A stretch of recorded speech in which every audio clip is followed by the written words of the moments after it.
বিভিন্ন ক্ষেত্র বিশেষে বিভিন্ন গুরুদেবের শিষ্য হতে পারি, বিভিন্ন ক্ষেত্র বিশেষে বিভিন্ন মতে আমরা অবলম্বন করতে পারি, কিন্তু আমাদের সর্বশ্রেষ্ঠ পরিচয় আমরা সকলেই সনাতন। এই কথাটুকু অন্তরে সবসময় গ্রথিত রাখতে হবে যে আমরা সকলে এক পিতার সন্তান, তিনি হলেন মহিষী মনু। একই মাতা আমাদের পরিচিত, তিনি হচ্ছেন শতরূপা। এবং সর্বশ্রেষ্ঠ পরিচয় আমরা সকলেই সনাতনী। এটু থেকে যেন আমরা দূরে না যাই। গুরু ভিন্ন হতে পারে, মত আদর্শ ভিন্ন হতে পারে, কিন্তু ধর্ম আমাদের ভিন্ন না। ধর্ম আমাদের একটা। সেই ধর্মের নাম এক সময় ছিল বৈদিক ধর্ম, আর এখন বলছি সনাতন ধর্ম।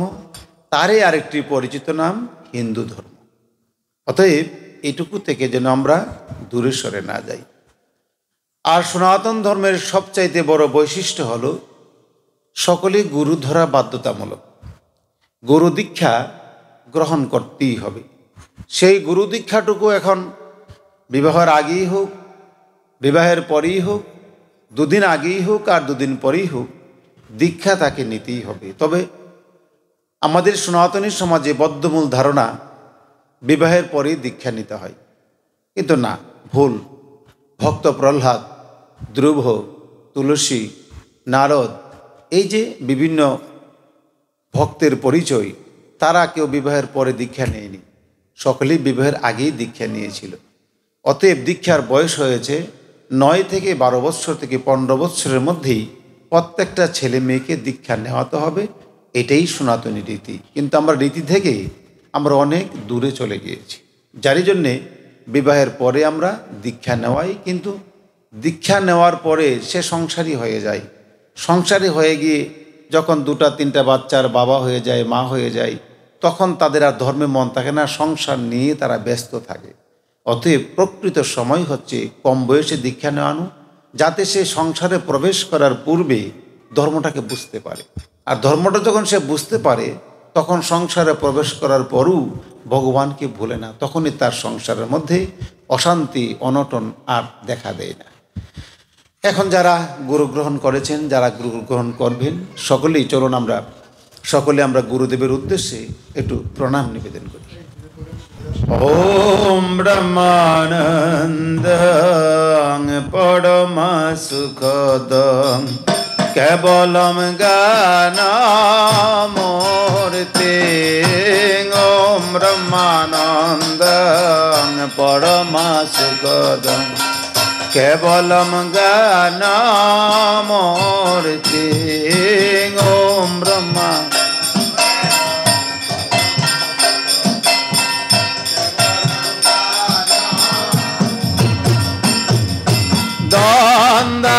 দ্বন্দ্বাতীতম গগন সদৃশম দ্বন্দ্বাতীতম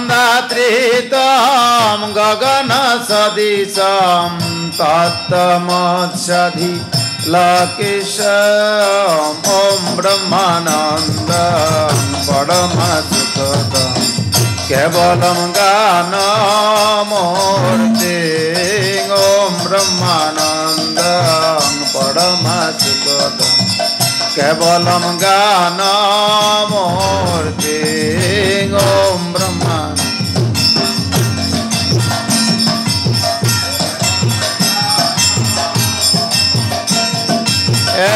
একম নিত্যম বিমলমুচলম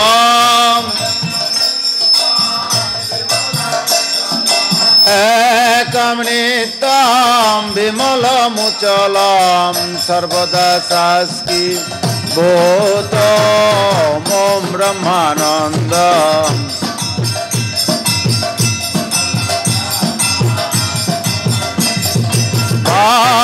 ভাবাতীতম ত্রিগুণরহিতম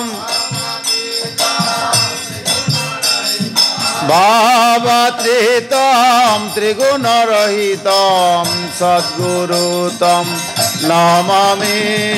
ওম ব্রহ্মানন্দম পরম সুখদং কেবলম জ্ঞানমূর্তি ওম ব্রহ্মানন্দ।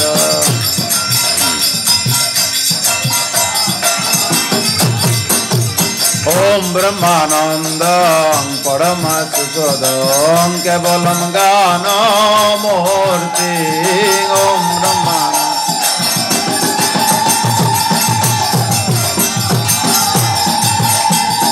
ওম যস্মাজাতং জগৎ সর্বং ওম যস্মাজাতং জগৎ সর্বং যস্মিন্নেব বিলীয়তে ওম ব্রহ্মানন্দ পরমসুখদং। ওম ব্রহ্মানন্দ পরমসুখদং কেবলম জ্ঞানমূর্তি ওম ব্রহ্মানন্দ পরমসুখদং। ওম শ্রী গুরুবে নমঃ। ওম শ্রী গুরুবে নমঃ। ওম শ্রী গুরুবে নমঃ। ওম শ্রী গুরুবে ওম শ্রী গুরুবে নমঃ। ওম ব্রহ্মানন্দ পরমসুখদং কেবলম জ্ঞানমূর্তি ওম ব্রহ্মানন্দ। ওম ব্রহ্মানন্দ পরমসুখদং কেবলম জ্ঞানমূর্তি ওম ব্রহ্মানন্দ পরমসুখদং কেবলম জ্ঞানমূর্তি।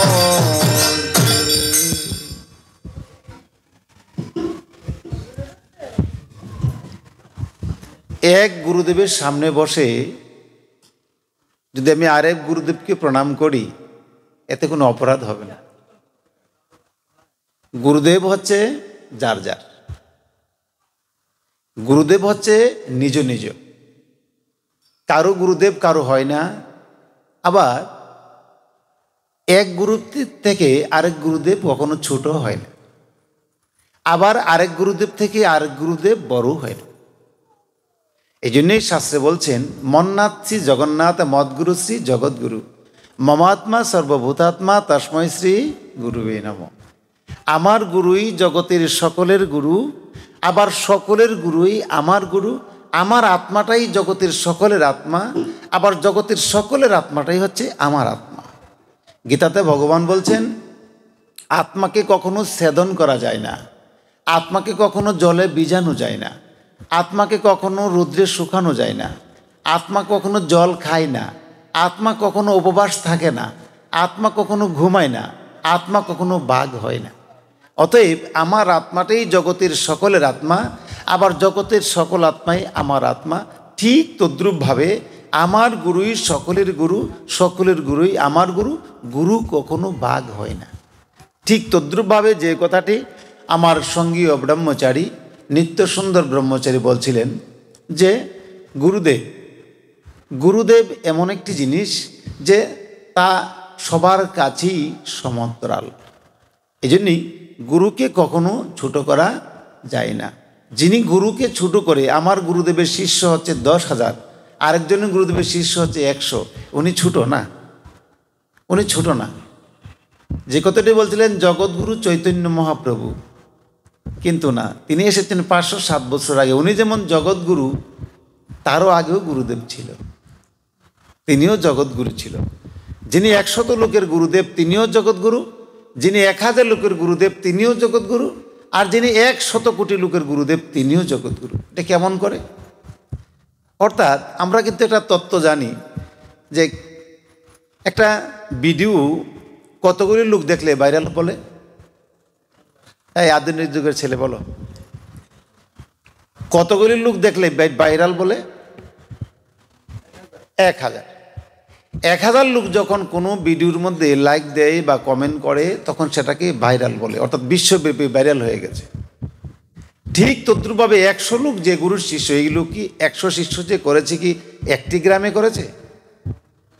একটি গ্রামে কয়টা গ্রামে হবে আনুমানিক? কমপক্ষে 10টা গ্রাম। এই 10টা গ্রামের মধ্যে এই গুরুদেবকে চিনে এমন 1000 লোক হবে না? চিনে, শিষ্য না, চিনে শুধু। অতএব তিনি ভাইরাল, তিনি জগৎগুরু। তার চৈতন্য মহাপ্রভুর আগে যিনি গুরুদেব ছিল, বৈশিষ্ট্য রামের গুরুদেব, দশরথের গুরুদেব, তিনি জগৎগুরু, বিশ্বামিত্র গুরু, ভরদ্বাজ, তারা তো সকলেই তো গুরুদেব ছিল।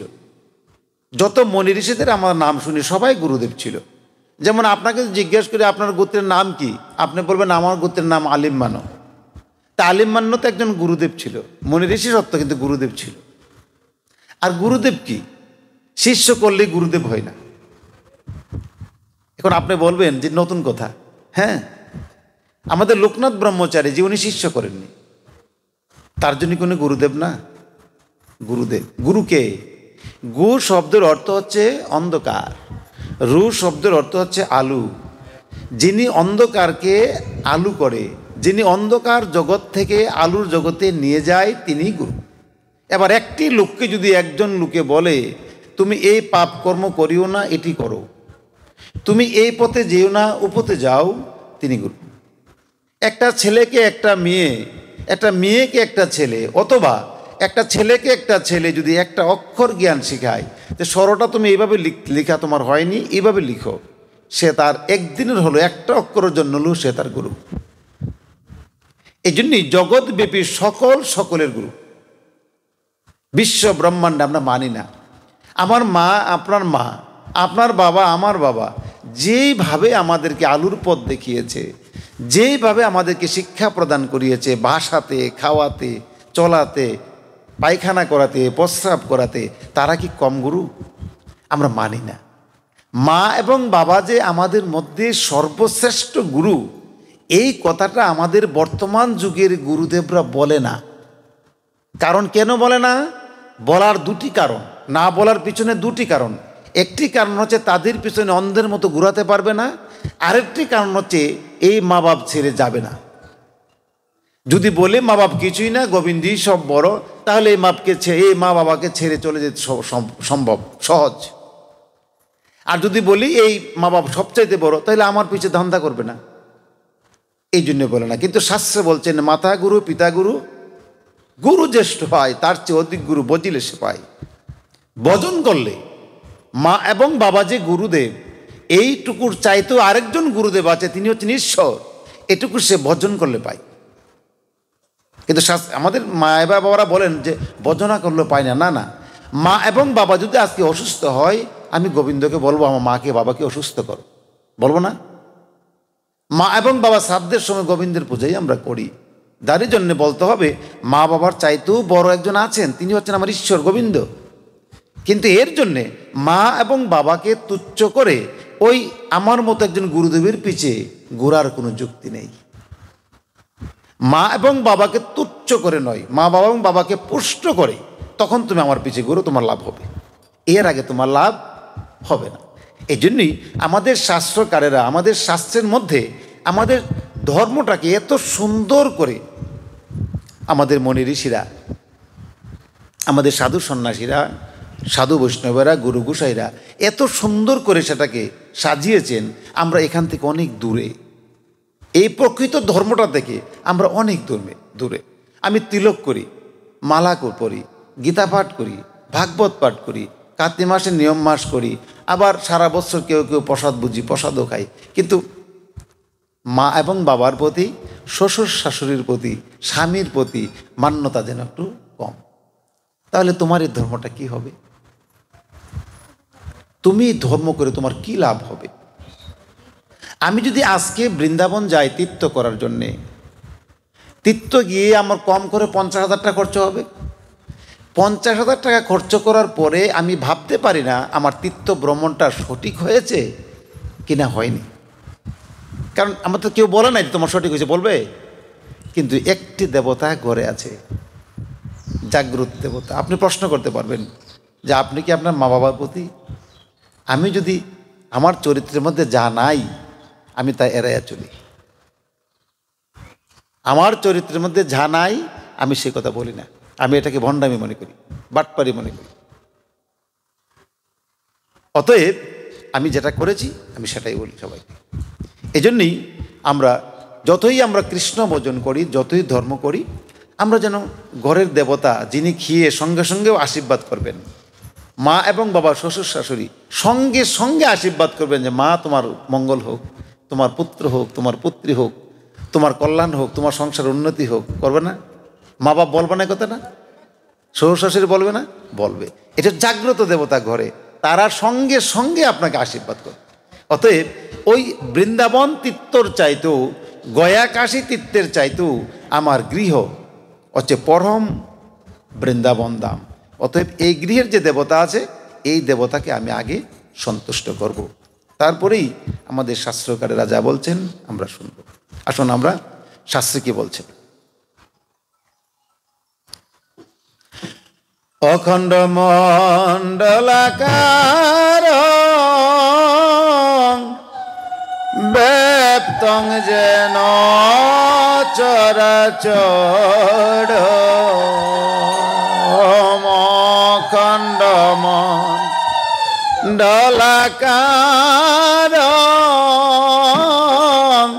ব্যাপ্তং যেন চরাচর,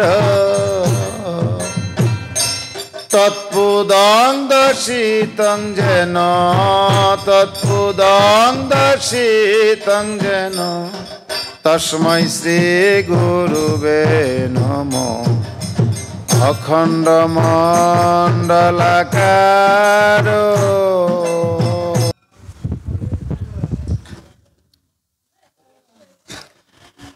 আমরা যে কথাটিতে ছিলাম,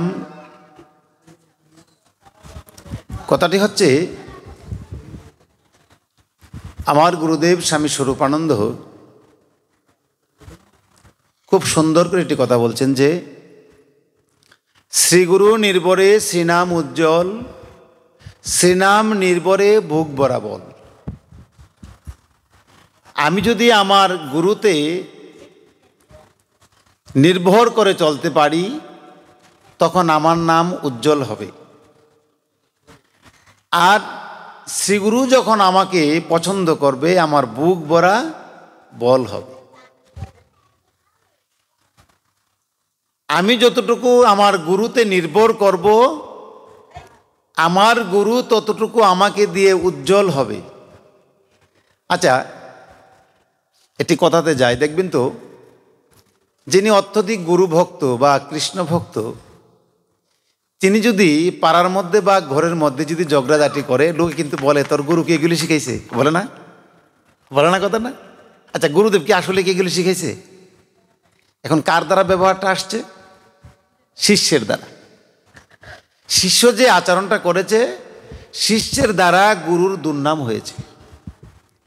আবার যেই শিষ্যটা গুরুদেবের প্রতি নির্ভরশীল, গুরুকে বিশ্বাস করে সাধন ভোজন করে পবিত্রশীল জীবনযাপন করে, তার দ্বারা কিন্তু গুরুদেব উজ্জ্বল হয়ে যায়। কেন উজ্জ্বল হয়ে যায়? তখন কিন্তু বলে, দেখো গুরু যেমন শিষ্য তেমন। গুরুদেব যেমন শিষ্য তেমন কখন? যদি গুরুর দেহটা তার মধ্যে প্রতিষ্ঠা পায়। আবার গুরুদেব যে শিষ্যটাকে ভালোবাসে, আমার গুরুদেব বলছেন শ্রীনাম নির্ভরে বুক বরাবর। গুরুদেব যে আমার কর্ণের যে নামটা দিয়েছে, এই নামের যদি আমি সাধন করি, তখন আমার বুক ভরা বল হবে, শক্তি হবে। কথাগুলি সুন্দর না? তদ্রূপ আসুন আমরা প্রত্যেকটা ভক্ত, আমরা যেন আমাদের কোনো ব্যবহারে, আমাদের কোনো আচরণে, আমাদের কোনো ভাষায় যেন আমাদের গুরুর উপরে দুর্নাম না আসে, বাবার উপরে দুর্নাম না আসে, মায়ের উপরে দুর্নাম না আসে, শ্বশুর শাশুড়ির উপরে দুর্নাম না আসে। এখন আপনারা বলবেন না, আপনারা মনে করছেন কি সে কিচ্ছু করবে না, সে কিচ্ছু করবে না, সে কিচ্ছু করবে না। এখানে বস বাবা, এখানে বস, এখানে বস, এখানে বস, যা এখানে বস, এখানে বসা দিন। এখানে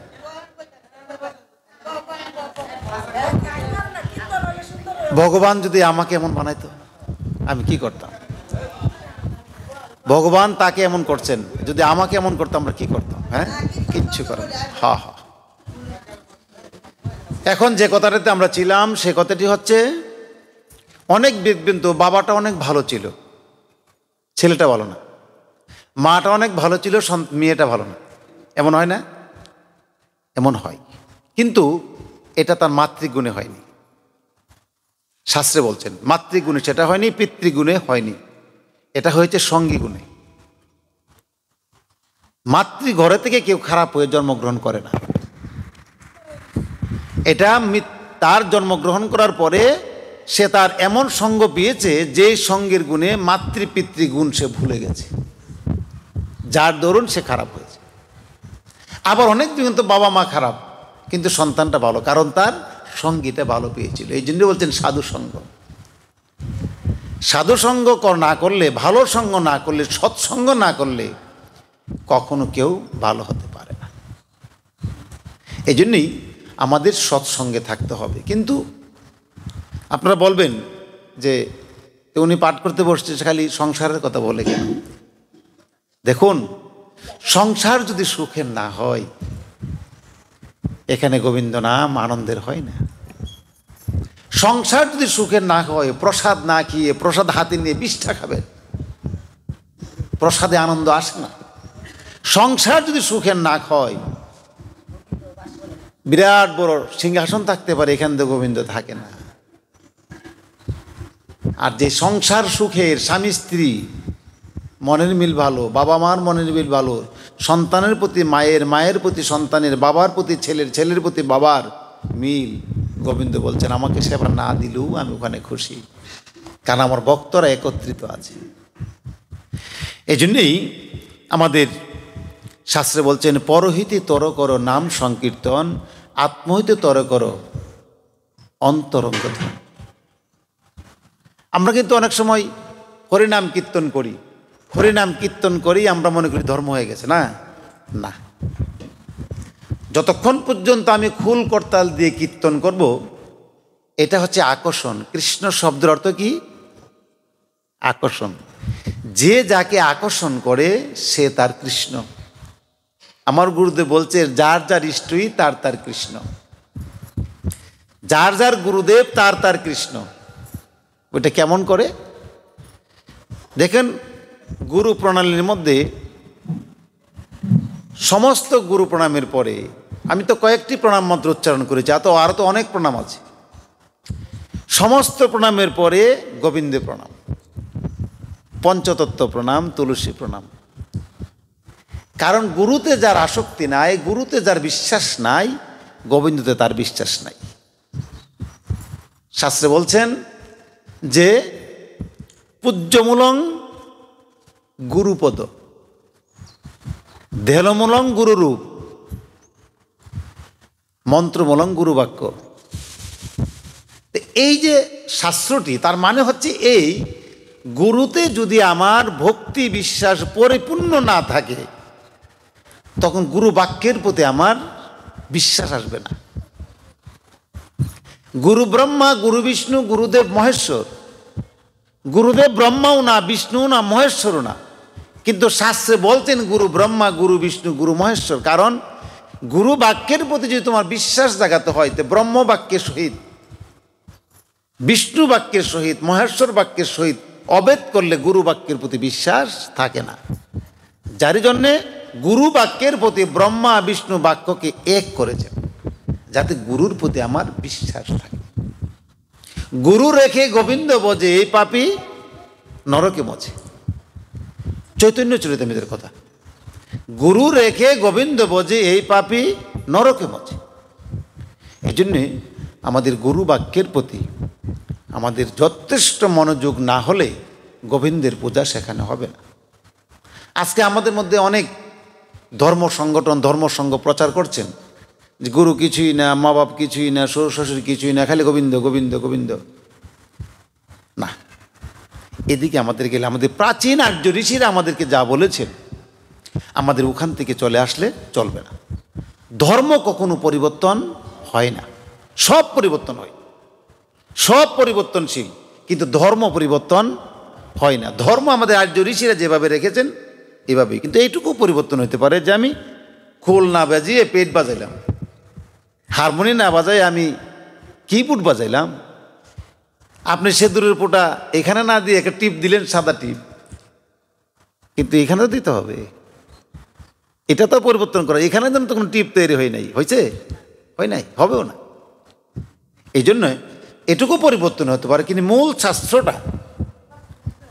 মূল শাস্ত্রটা যেন আমরা পরিবর্তন, কারুর সল্লায় কারো বুদ্ধিতে যেন পরামর্শ করে আমরা যেন এটা পরিবর্তন না করি, আমাকে এইখানে থাকতে হবে।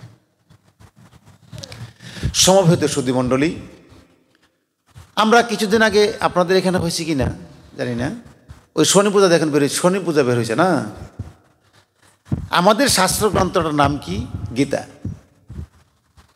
এরপরে আরেকটা গ্রন্থ হচ্ছে ভাগবত, আরেকটা গ্রন্থ হচ্ছে রামায়ণ, মহাভারত, বেদ, উপনিষদ, পুরাণ, নাকি এই তো আমাদের ধর্মগ্রন্থ। আচ্ছা, আপনি যে শনি পূজা করলেন কোন গ্রন্থে পাইলেন? এরও আরো কারণ আছে, আবার বাহের ভিত্তিতে শাড়িও আনতে হবে নাকি? এখন বায়ে গরিব মানুষকে শাড়ি দেব একটা, হ্যাঁ শাড়ি লাগবে, ভাই শাড়ি লাগবে। আর ভাই আমরা মনে দেখছি ভাই আহ্লাদ করে টাকা দিয়ে বোনটি শাড়ি দিচ্ছি, 4-5 বোন থাকলে ভাইয়ের কি অবস্থা হবে? এখন এই যে বিষয়টা আবার ভিক্ষা করে করতে হবে। ভিক্ষা আপনারা যারা করছেন তারা দেখছেন তো মানুষের মুখ কি করে, একজনের দরজায় গেলে কি করে দেখছেন তো। আচ্ছা কোন যে দেহেও সন্তুষ্ট, আপনি গেছেন আপনিও সন্তুষ্ট, তাই কার পূজা করলেন? কেউ শ্রদ্ধার সহিত দিল না, অথচ এটার নাম হচ্ছে কি? শ্রদ্ধার্ঘ্য। শ্রদ্ধার সহিত যাহা দেয় তাহা হচ্ছে শ্রদ্ধার্ঘ্য, প্রণাম করে যাহা দেয় তাহা হচ্ছে প্রণামী, নমস্কার করে যাহা দেয় তাহা হচ্ছে নমস্কারী। তখন তো এটা শ্রদ্ধা করে দিল না, নমস্কার করে দিল না, প্রণাম করে দিল না, এটা কি দিল? আপনি গিয়েছেন নেন আপনি ডেলি যন্ত্রণা করেন, এই হচ্ছে গিয়া বিষয়টা। কিন্তু এগুলি আমাদেরকে বিভ্রান্ত করার জন্যে আমাদের মধ্যে যারা পূজাটা করে তাদের মধ্যে কেউ না কেউ স্বপ্নযুগে পেয়েছে বলে প্রচার করে একজন শুনলে 10 জন করতে হবে, এগুলি কোনো ভিত্তি নাই। অথচ রামায়ণে কি আছে জানেন? রাবণ রাজা চিনেন তো সবাই? রাবণে চিনেন, সবাই চিনেন? আচ্ছা, এই রাবণ রাজা তিনি সরস্বতীকে লাভ করেছিলেন। সরস্বতীকে লাভ করার পরে সরস্বতীকে বললেন, তোমাকে আমি লাভ করেছি, তুমি আমার এই রাজ্যের লঙ্কা রাজার যত বিদ্যা, সরস্বতীগত বিদ্যা, লেখাপড়া শেখানো, গান বাজনা শেখানো, যন্ত্র শেখানো, সব তুমি করবা, তুমি আজ থেকে আমার এখানে চাকরি করো। মা সরস্বতীর কাজ আরম্ভ। রাবণ রাজা অন্নপূর্ণা দেবীকে সন্তুষ্ট করে খুশি করলেন, বলেন রাজন তুমি কি চাও? আমি চাই তুমি আমার রাজ্যের মধ্যে এই রাজপ্রসাদের পাক তুমি করবা। অন্নপূর্ণা মা পাক করতে আরম্ভ করল। রাবণ রাজা মা কালীকে খুশি করলেন, মা বললেন রাজা তুমি কি চাও? আমি চাই তুমি আমার বাড়ির পাহারা দিবে, চামুন্ডা কালী। তখন থেকে এই চামুন্ডা কালী রাবণ রাজার বাড়ির পাহারা দিতে আরম্ভ করল। এইভাবে বহু দেবতাকে তিনি আবদ্ধ করেছিলেন, ইন্দ্র পর্যন্ত তার হস্তগত ছিল। সব দেবতাকে তিনি হস্তগত করে তখন একদিন গিয়ে একজন জ্যোতিষীকে তার হাতটা দেখালো, যে জ্যোতিষী তুমি দেখো তো সব দেবতা তো আমার করতলগত, এখন আমার হাতে কি আছে? আপনার হাতে আছে আপনি শনির দশায় আপনার মৃত্যু হবে। কি কও? আমি তো অমর, আমি তো মরবো না, কেউ আমাকে মারতেও পারবে না, তাহলে শনির দশা আমাকে কী করে আসে? হ্যাঁ শনির দশা আপনার আছে। ইন্দ্র তুমি তো আমার চাকরি করো, হ্যাঁ শনিকে তুমি কোথায় পাও দেখাও। গিয়া দেখে শনি অনেক দূরে পালিয়ে আছে, তাকে ধরে নিয়ে আসছে, তার 2টি হাত 2টি পা বেঁধে রাবণ রাজার পায়ে তুলে রাখলো। কেন? শনির দশার জন্য তারা না ধরে। দেখবেন তো যারা রাবণের ছবিটা দেখেন, রামায়ণ দেখেন, দেখবেন তো রাবণের পায়ের নিচে নীল কালারের একটা দেবতা পড়ে আছে, এটা হচ্ছে শনি। অতএব সত্যনারায়ণ পূজা করতে হবে, এমুককে বাই ডেকে ভাত খেতে হবে, এমুককে বাই ডেকে বাবা ডেকে ভাত খেতে হবে, এসব থেকে মায়েরা বাবারা আপনারা বিরত হন। কই কেউ তো আপনার স্বামী ডেকে ভাত খান না, কেউ তো ডাকেন না, এটা তো কোনোদিন ডাকেননি। খালি ভাই খালি ভাই, খালি বাবা খালি বাবা, এইগুলি কেন? বোন বোন। বর্তমান যুগে ধর্ম আত্মীয় করে কখনো কেউ ঠিক রাখতে পারেনি, কেউ পারেনি। আপনারা পারবেন কি করে? বর্তমান যুগে ধর্ম আত্মীয় করেছেন, ধর্ম মা রেখেছে, মায়ের সাথে সে কুকর্ম করেছে, নরকগামী হয়েছে সে। বর্তমান যুগে বোন ডেকেছে, বোনকে বিয়ে করেছে। বর্তমান যুগে বোন ডেকেছে, বোনের কাছে 10,000 টাকা এনেছে, বাড়ি ছেড়ে দিয়েছে। বর্তমান যুগে মা ডেকেছে, মার ছেলেকে বিদেশ পাঠিয়েছে, টাকা নিয়েছে, নিয়ে বিদেশ পাঠায়নি, পালিয়ে গেছে। বর্তমান যুগে ধর্ম একসময় বড় ছিল, ধর্ম আত্মীয়, জন্ম থেকে ধর্ম বড় আমরা বলি, কিন্তু এই যুগে না। এই যুগে নিজের যে ভাইটা আছে তাকে ভালোবাসেন, নিজের যে বোনটা আছে তাকে ভালোবাসেন, নিজের মাকে ভালোবাসেন, নিজের বাবাকে ভালোবাসেন। এই ধর্ম আত্মীয় করতে যাওয়ার কোনো প্রয়োজন নেই, কারণ ধর্ম ঠিক থাকে না। কিন্তু আমাদের এই বদ্ধমূল থেকে আমাদের বেরিয়ে আসার নাম হলো যুগ উপযোগী কাজ। কিন্তু এই মান্দাতার আমল নিয়ে পড়ে থাকার কোনো যুক্তি নাই। আমরা আমাদের কিছু কিছু জিনিস দেখি যে এই দিন ভালো না, সেই দিন ভালো বলি না, এই মঙ্গলবারটা ভালো না, বুধবারটা ভালো, বুধবারটা ভালো না, শনিবারটা ভালো, এমন বলি, কিন্তু আমরা বলি না। আচ্ছা, আমরা এই ভাদ্র মাসটাকে আমরা ভালোবাসি না, কেন ভালোবাসি? ধরে নেন, ভাদ্র মাস বাদ দেন, জানেন না যেহেতু। এই দামোদর মাসকে ভালোবাসেন সবাই, কেন ভালোবাসেন? এই মাসটা যে আপনি নিরামিষ খেলেন, ভগবানকে 5 বেলায় ভোগ দিলেন, 3 বেলায় দিলেন, অগ্রহায়ণ মাসে তো আপনাদের আর মন থাকবে না। তো ভগবানকে এই দামোদর মাসে 5 বেলা খাই, আর অগ্রহায়ণ মাসে ভগবানকে মাত্র 2 বেলা খাই। আমার ছেলেটা বলছিলেন যে আমরা দামোদর মাস করি। আমার এই ছেলেটা কিন্তু ডাক্তার, বুঝছেন, আবার সে মাস্টার্স পাস করেছে। এখন বলছেন দামোদর মাস, আমরা দামোদর মাস করি না। দামোদর মাস আমরা করি না। আপনি বলবেন যেটা কোনটা? হ্যাঁ, যেখানে আমি 12 মাস আমি প্রসাদ ভোজন করি, 4টা বাজে ঘুম থেকে উঠে স্নান করি, তাহলে আমার দামোদর মাসের আর প্রয়োজন কি? 12 মাস আমি দামোদর মাস করি। অতএব এই দামোদর মাসে এসে এক্সট্রা কোনো গুরুত্ব দিয়ে কিছু করুম এই সুযোগ পাই না তো। একজন আমাকে জিজ্ঞেস করছেন, আজকে তো অষ্টমীর দিন, আপনি যেখানে বসা অঞ্জলি দিবেন না? আমি আরে ভাই, এই অষ্টমীর দিন অঞ্জলি দিব কাকে? কর্তা পূজা করবে 10টার সময়, আমি তো 4:30টার সময় অঞ্জলি দিয়েছি। আবার সন্ধ্যায় অঞ্জলি দেবো। বছরে একবার তুমি অঞ্জলি 1 দিন দিবা, 5 দিন দিবা, এই সময় তো আমার নাই। আমি তো প্রত্যেক দিন তাকে 2 বার অঞ্জলি দিই। আমি সন্তুষ্ট, খুশি এবং পরিশ্রান্ত। এই জন্যই আমার গোবিন্দ গীতায় বলছেন, সর্বধর্মান্যং পরিত্যাজ্যং মামেকং শরণং ব্রজ অহং তাং সর্বভূক্ষ্যম ইয়াস্মি মা শুচ। তুমি কুলধর্ম, যুগধর্ম, আপদ ধর্ম সব কিছু ছেড়ে তুমি আমাতে আশ্রয় গ্রহণ করো। তোমার যদি কোনো বিপদ হয় সেটা আমি দেখব। কিন্তু এই ভগবানের কথার মধ্যে আমাদের বিশ্বাস নাই। যদি বিশ্বাস থাকতো তাহলে আমরা এত কিছুর দিকে মুখ দিতাম না। যৎ করসি, তুমি যা কিছু করো, যৎ আপনাসি, তুমি যা কিছু করো না, রুজু দদাসি তৎকুন্তু, হে কুন্তি পুত্র অর্জুন, তুমি যা কিছু করো, যা কিছু ভোজন করো, যা কিছু দান করো, সব কিছু আমাতে দান করো। ভগবান তো বলতেছেন তুমি যা কিছু করো, যা কিছু খাও, যা কিছু ভোজন করো, তুমি আমাকে দাও। আবার এই গীতাতে ভগবান বলছেন, যে কেউ, যে কোনো, যে কেউ মানে যে কোনো ভক্ত আমাকে পত্র, গীতা পড়েননি কেউ? কেউ আছেন এখানে গীতা পড়েন? কে কে পড়েন একটু হাত তুলেন। একটু গীতা পড়েন কে কে, একটু হাত তুলুন। আমি দেখলে খুশি হবো, এই চেহারাটা সুন্দর, যে চেহারাটা গীতা পড়ে এই চেহারাটা দেখতে সুন্দর। হ্যাঁ, প্রত্যেক দিন গীতা পড়বেন, প্রত্যেক দিন একটি করে অধ্যায় হলে পড়বেন, একটি শ্লোক হলে পড়বেন। নামে পূর্ণ হবে না। গীতার অনেক নাম, 18 নাম পড়লে কী হবে? গীতা, গঙ্গা, সীতা, সাবিত্রী পড়লে গেলে কী হবে? গীতার আরও নাম আছে। ত্যাগ গীতার নাম, সংযম গীতার নাম, সুন্দর গীতার নাম, পবিত্রতা গীতার নাম। আপনি 18টা পড়েন, গীতার 108টা নাম। ভগবান শ্রীকৃষ্ণের যেমন 108টা নাম, রাধারানীর 108টা নাম, অর্জুনের 108টা নাম, গীতারও 108টা নাম।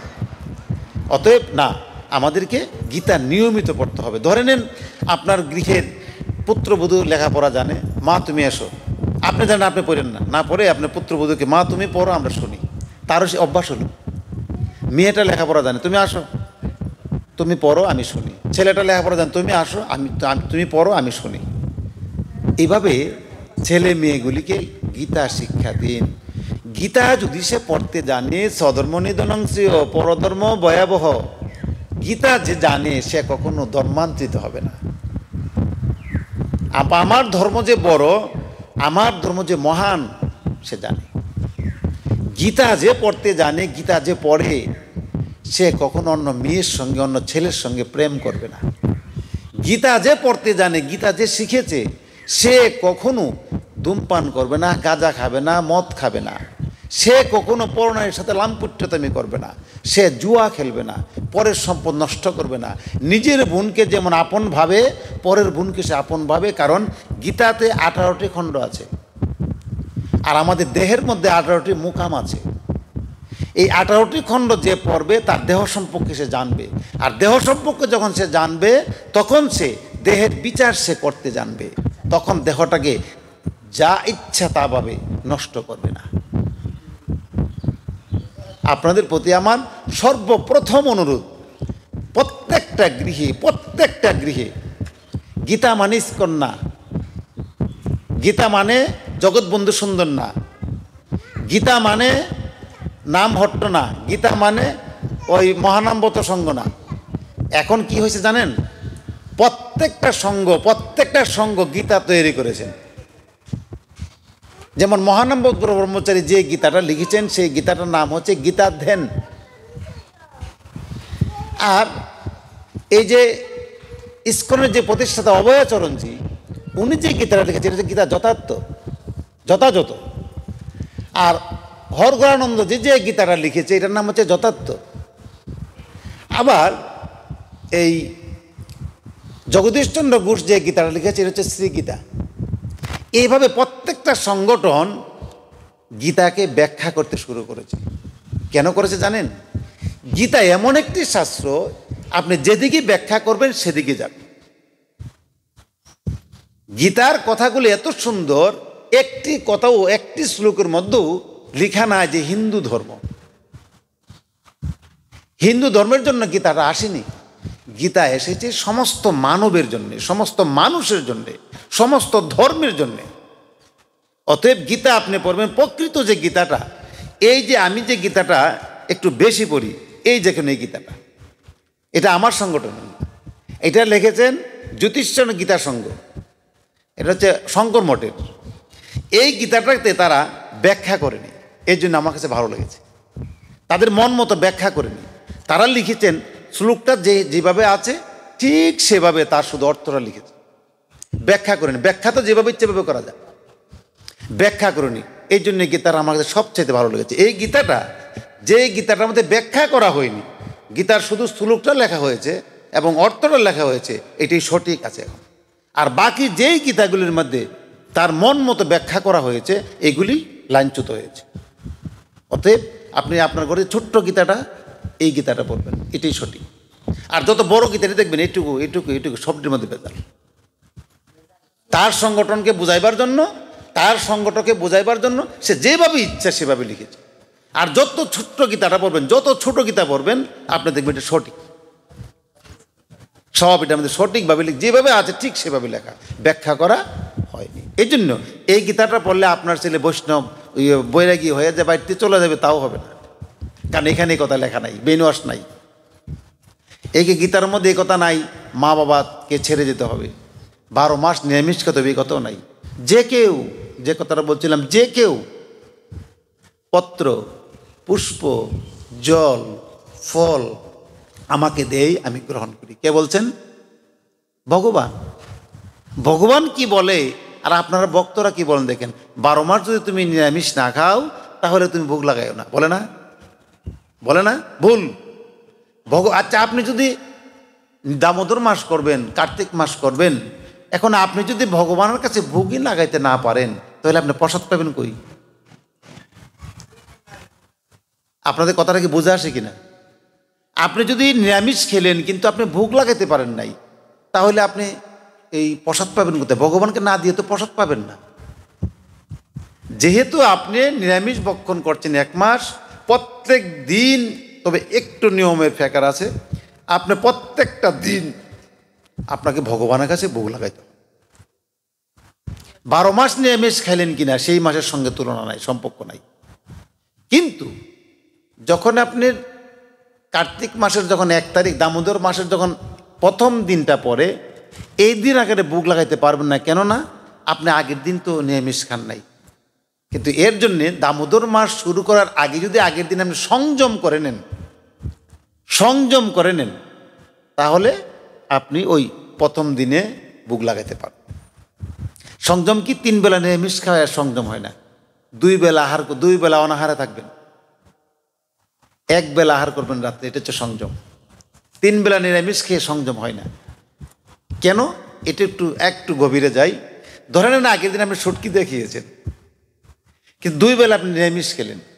খাওয়ার পরে ওই যে শুটকি তো কিছু না কিছু অংশ আপনার দেহে আছে, এটা আপনার সঙ্গে মিশে গেছে। মিশে আপনার ওই যে নিরামিষটা আর নিরামিষ হইল না, এই জন্য আপনার সংযমতাটা হইল না। আর যদি 2 বেলা আপনি অনাহার থাকেন, তাহলে দেহ কি না খেয়ে থাকে? দেখবেন তো একাদশীর উপর যখন আমরা করি, একাদশীর দিন আমাদের প্রস্রাব পায়খানা কম হয় না? কেন হয় কম? দেহের মধ্যে আগের দিনের যে প্রস্রাব পায়খানা দেহ চোষণ করছে, দেহটা চোষণ করে ফেলছে, যার দরুন নাই। এই জন্যে এই 2 বেলা অনাহার থাকার পরে আগের দিনের শুটকিটা শেষ হয়ে যাচ্ছে। যখন শেষ হয়ে আপনার দেহটা পরিষ্কার হয়ে যায়, রাত্রে আপনি সংযম করলেন, সংযমী আহার করলেন, দেহ পবিত্র হয়ে গেল। পরদিন গোবিন্দের পূজা আপনি দিতে পারবেন। এই জন্য কারো কথা আপনি শুনবেন না, গোবিন্দ যা বলছে তার কথা শুনবেন। গোবিন্দের চেয়ে বড় কেউ আছে? অতএব গোবিন্দ বলছেন, যে কেউ আমাকে পত্র, পুষ্প, জল, ফল, ভোগ নৈবেদ্য নিবেদন করে আমি গ্রহণ করি, শ্রদ্ধার সহিত, ভক্তির সহিত। কারো কথা না, আপনি আপনার গোবিন্দের কাছে আপনি নিজে ভোগ দিবেন। আপনি 30 দিন নিরামিষ খাইলেন, এখন একজন বৈষ্ণব সারা ভোগ নিবেদন হবে না। উনি যে শুদ্ধ আপনি বুঝলেন কি করে? পান খাই, সিগারেট খাই, চা খাই, উনি শুদ্ধ। আর আপনি একটা মাস কত পরিশ্রম করলেন, আপনি শুদ্ধ না। নিজের প্রতি অত দুর্বলতা করে। আমি পাঠ করতে বসছি এইভাবে, বুঝছেন, উৎসব অঙ্গনে, এইভাবে, এই উৎসব অঙ্গনের মন্দির। তা আমি বসে আছি, মানে পাঠ শুরু হয় নাই, দেখলাম একটা মহিলা অনেক দূর থেকে কলসি দিয়ে জল নিয়ে এসেছে ভোগের জন্য আর কি।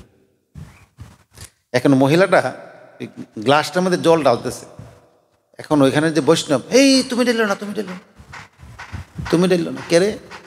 তুমি ডাললে হবে না, তুমি সংসারী লোক, আরও তুমি মাছ মাংস খাইছো আগে, এটা আমরা ডালো। বৈষ্ণব ডালবে।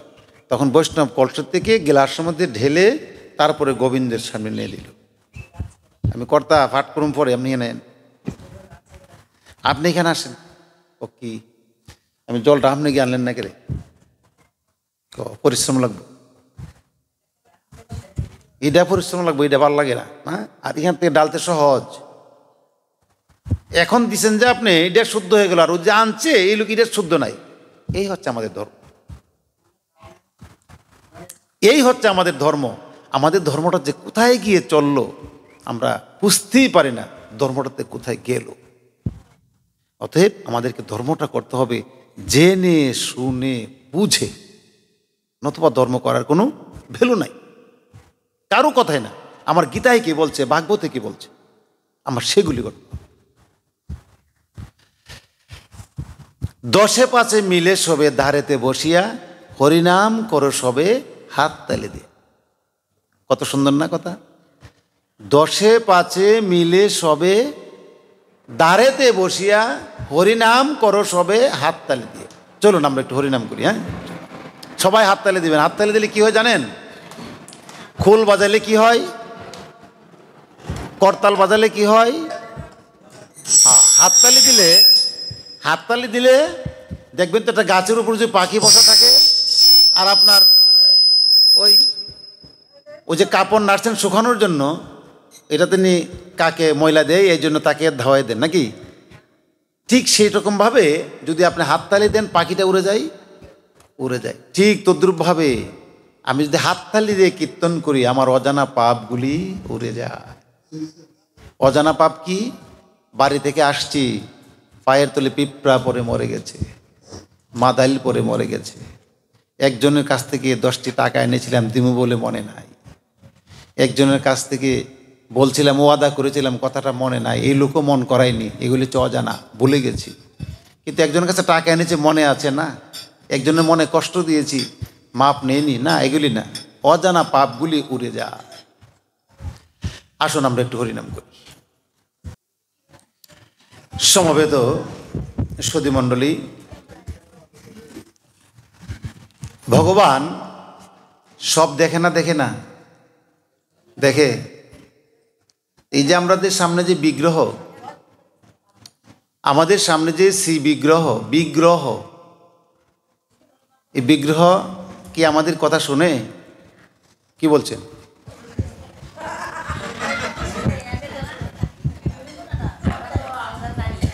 না শুনলেন পূজা করবেন কে?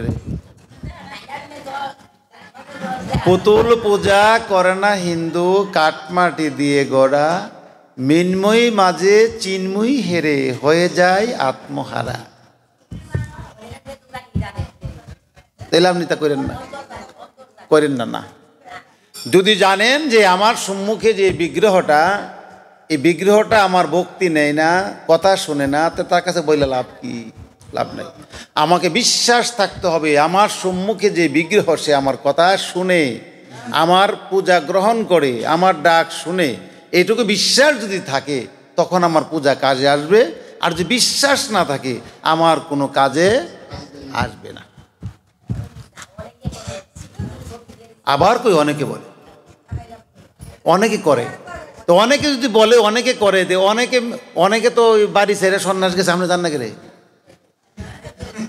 ওইটা নাই, এটা কষ্ট না। অনেকের বলা দিয়ে আর অনেকের শোনা দিয়ে, এটা পরে দিবে, পাঠের পরে।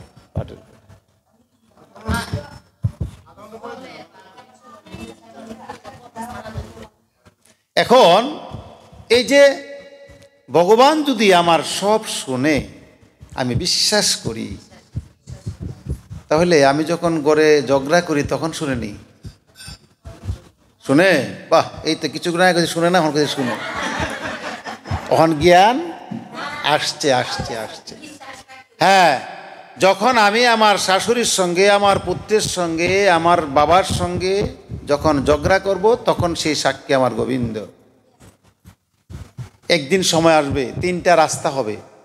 একটা রাস্তা আসবে পশ্চিম দিক থেকে, একটা আসবে উত্তর দিক থেকে, একটা আসবে দক্ষিণ দিক থেকে, একটা আসবে পূর্ব দিক থেকে।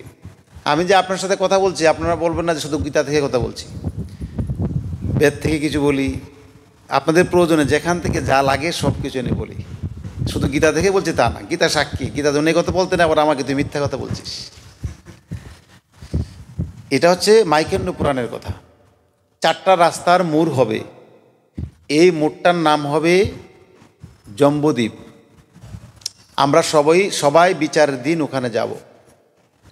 যাওয়ার পরে দক্ষিণ দিক থেকে একটা রাস্তা আসবে, ওদিক থেকে আসবে দুর্গন্ধ, আর কানের মধ্যে আমরা শুনবো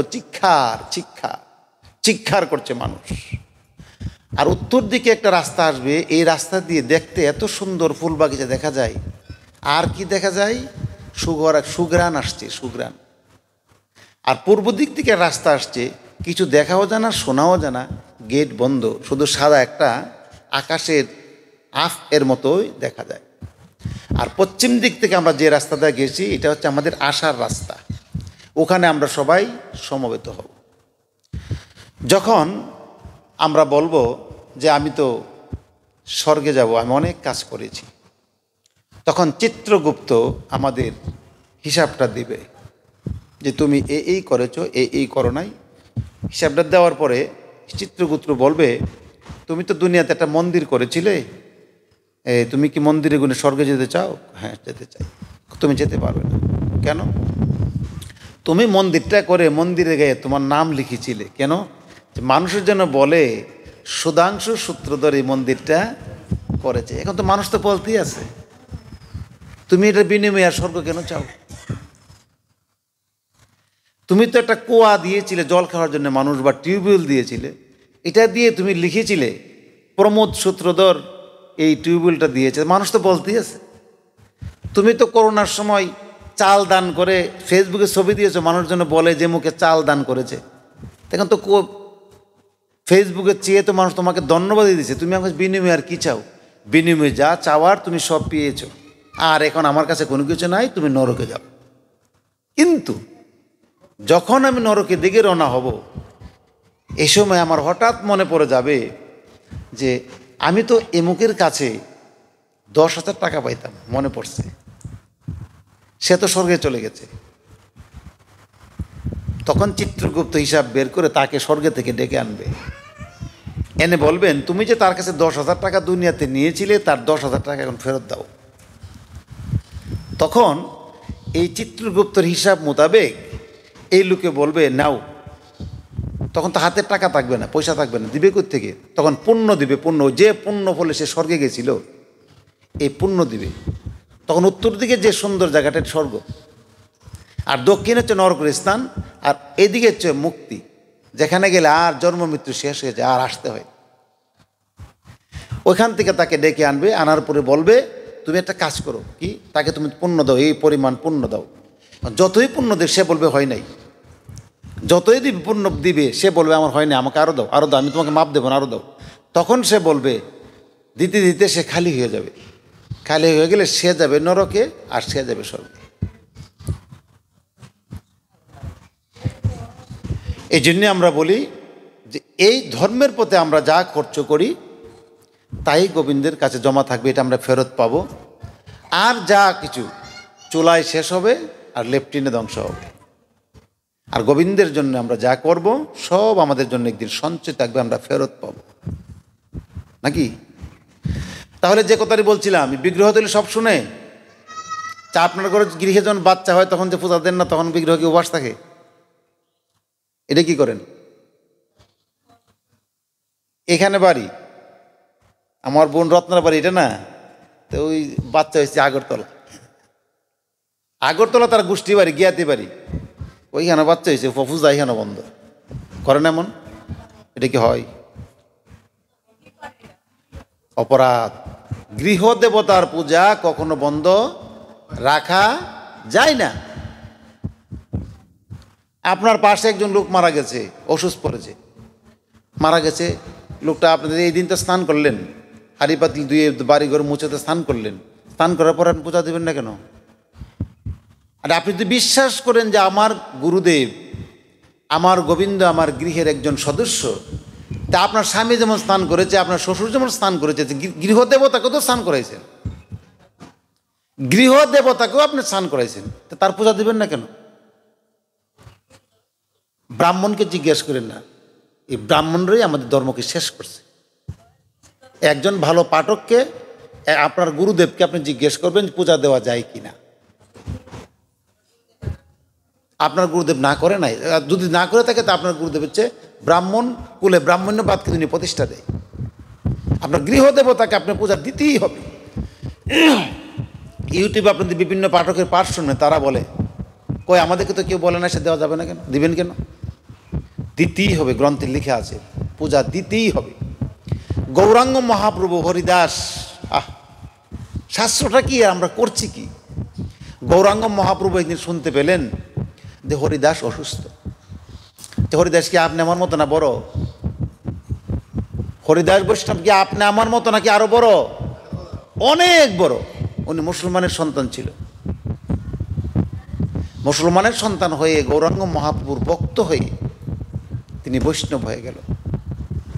এই বৈষ্ণব অসুস্থ, গৌরাঙ্গ মহাপ্রভু শুনল যে হরিদাস আজকে 3 দিন ধরে কোনো কিছু আহার করে না। সবাই আমার দিকে একটু মনোযোগ দেন।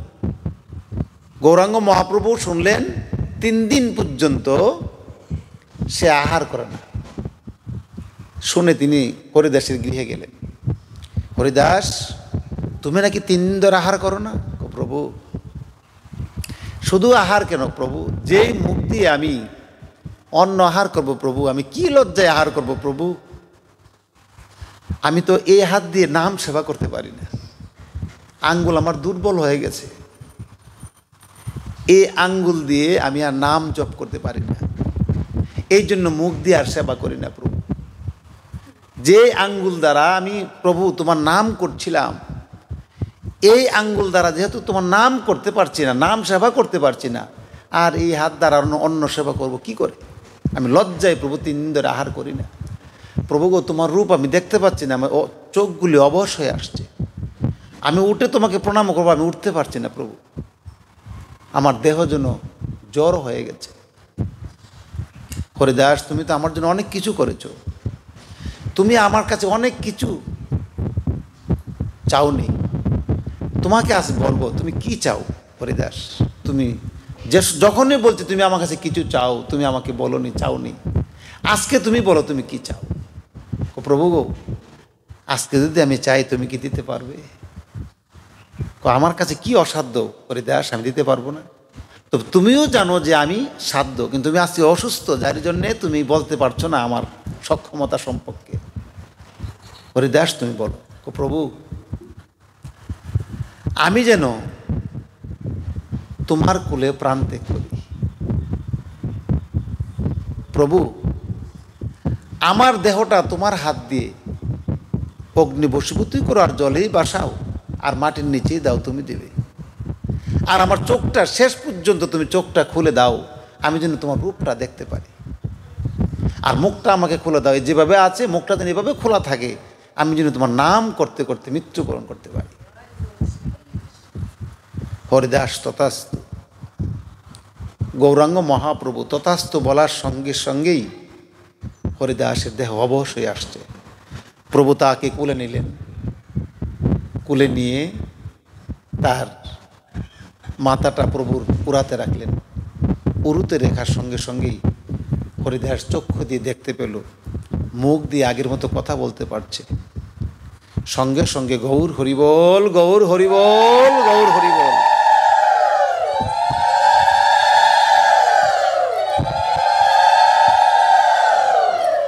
গৌর হরিবল বলতে বলতেই হরিদাসের প্রাণটা চলে গেল। গৌরাঙ্গ মহাপ্রভু চৈতন্য চরণামৃত যদি পড়েন দেখবেন, গৌরাঙ্গ মহাপ্রভু হরিদাসের দেহটাকে জড়িয়ে 4টা পৃষ্ঠা বিলাপ করলেন। চৈতন্য চরণামৃতে 4 পৃষ্ঠা বিলাপ, হরিদাসকে নিয়ে বিলাপ করলেন, কান্নাকাটি করলেন। কই হরিদাস, তো হরিদাসকে তো গৌরাঙ্গ মহাপ্রভু অসুচি মনে করলেন না, গঙ্গার জলে তাকে স্নান করালেন, তাকে তিলক দিলেন, মালা তিলক ধারণ করিয়ে গৌরাঙ্গ মহাপ্রভু নিজে তাকে মুখাগ্নি করে, তাকে অগ্নি বশীভূত করে গৌরাঙ্গ মহাপ্রভু শ্রাদ্ধ শান্তি করলেন। চিন্তা করেন, ভগবান তিনি তার ভক্তকে, যে অসুবিধা নেই, তিনি তার ভক্তকে তিনি নিজে দাহ করলেন। অসুচি দেহটা আমরা মনে করি, তিনি তাকে ধরে কান্নাকাটি করলেন, একবার অসুচি মনে করলেন না, নিজে শ্রাদ্ধ করলেন। আর আমরা কি করি, ওই বাইত মরলে এই বাইতে যাই না, রাস্তার দ্বারায় থাকি। আর এটা শেষ সময়, যেই বাড়িতে যে মানুষটা মরে গেল, সে কি ইচ্ছা করে মরতে পারছে? আচ্ছা, কে নিল তারে? এ সময় ভগবান আয় না, এই সময় ভগবান জমায় না, জমায় না। জম এত বড়, জম শুধু বিচার করে জায়গার থেকে। এই সময় একজন কৃষ্ণদূত আর একজন বিষ্ণুদূত, কথাগুলো খুব মনে রাখবেন। আমাদের মানুষরা জানে না বিদায় বলে হিন্দু ধর্মে কিচ্ছু নাই। একজনের নাম কি কৃষ্ণদূত, আরেকজনের নাম কি বিষ্ণুদূত। বিষ্ণুদূতে যদি নেয় সে স্বর্গে আহরণ করে, আর যদি কৃষ্ণদূতে নেয় তাহলে নরকে যায়। আমরা বলবেন যে কৃষ্ণের দূত না, এই কৃষ্ণের দূত না, কিন্তু কৃষ্ণ হচ্ছে কালো, কালো দূত একজন, আর একজন হলো সাদা দূত। এই কৃষ্ণদূত না, কিন্তু একজন হচ্ছে কৃষ্ণদূত, আরেকজন হচ্ছে বিষ্ণুদূত। এই বিষ্ণুদূতে যাকে নেই সে কই যায়? বৈকুণ্ঠে যায়। আর যাকে কৃষ্ণদূতে নেই সে কই যায়? নরকে যায়। এই দুইজন দূত আসে আপনার বাড়িতে। এখন যে লোকটা মৃত্যুবরণ করলো তার বাড়ি যদি ভগবানের দূত আসতে পারে, আপনি জান না আপনি কত বড় দূত রয়েছেন। অহংকার, আমরা জানি না, বুঝি না, আমরা অজ্ঞা, মূর্খ, বক্ত না, আমরা শক্ত। এই জন্য আমাদের এই দুরবস্থা। শেষ সময় এই বাড়িতে একটা মানুষ মারা গেছে, এই সময় যদি আমরা সবাই ঝাঁপিয়ে না পড়ি, যাবো কোন সময়? তার ছেলেটা কান্নাকাটি করছে, তার মেয়েটা কান্নাকাটি করছে, তার পুত্রবধূ কান্নাকাটি করছে, এই সময় তাদেরকে গিয়ে যদি আমরা না ধরি, কাকে ধরবো? এই বিপদের সময় যদি তার কাছে না যায়, আমরা যাবো কোন সময়? বিপদটা তো এই সময় সবচেয়ে বড় বিপদ, কেউ যদি মারা যায়। আসুন আমরা এসব থেকে বেরিয়ে এসে আমরা নিজের একটু শুচি হয়, মনকে শুদ্ধ করি। স্নান করার নাম শুদ্ধ নয়, মন শুদ্ধ করতে হবে। কইছে মন তুলসী ভক্তি দিয়ে তাহাই পুজিব, ভক্তি রসের বাদাম দিয়ে তাহাকে বাঁধিব। এই ভক্তি ছাড়া আর শুদ্ধ ভক্তি ছাড়া, ভক্তি হইলে হইল না, শুদ্ধ ভক্তি হতে হবে। নিরামিষ খাইলে হইল না, প্রসাদ খাইতে হইল। নিরামিষ তো গরু খানা, ছাগলে খানা, বেড়ায় খানা, এরা কি মাছ মাংস খা?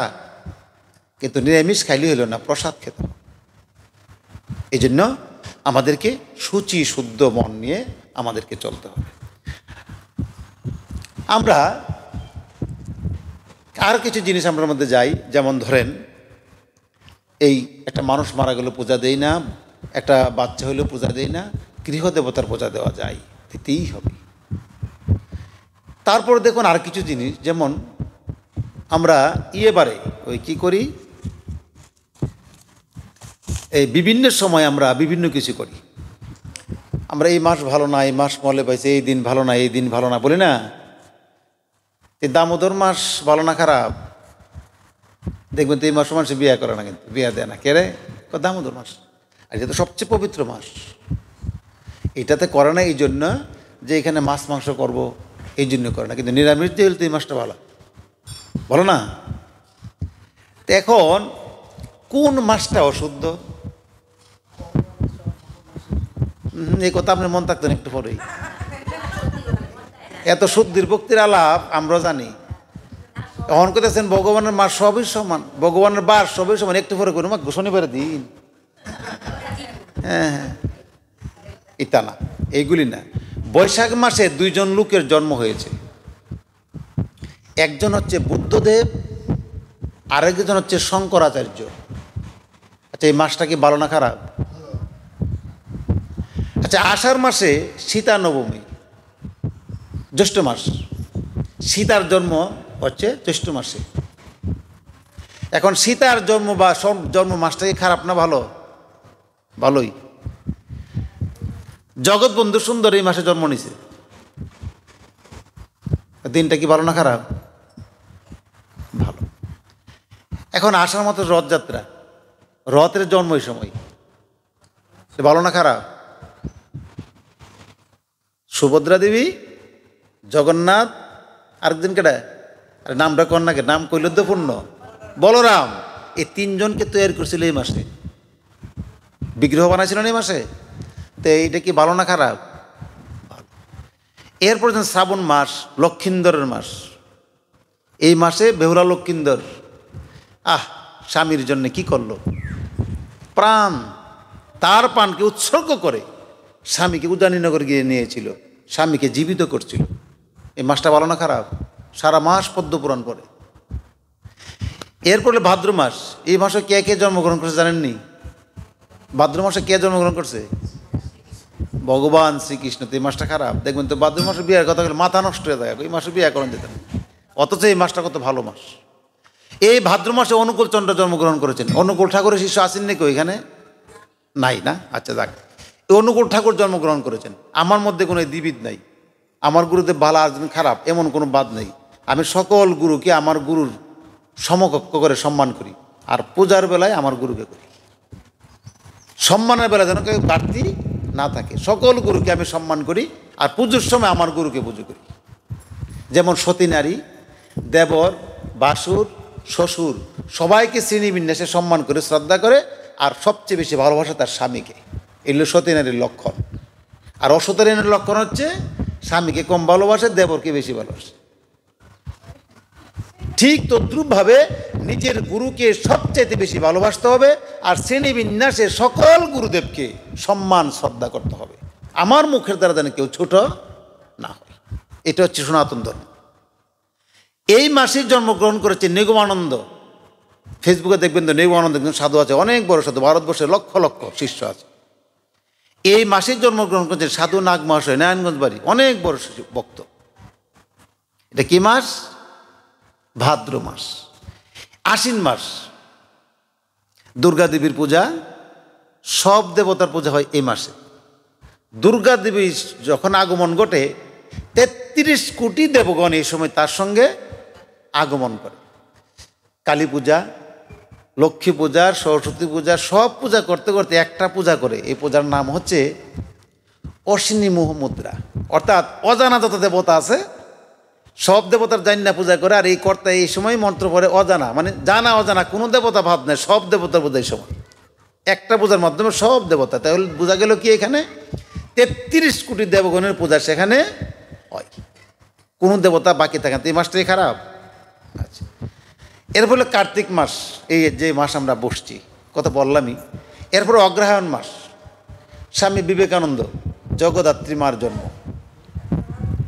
হ্যাঁ, বুক দিবেন, দুইটার আগে দিলে হবে। জগদ্ধাত্রী মার জন্ম এই মাসে, অগ্রহায়ণ মাসে।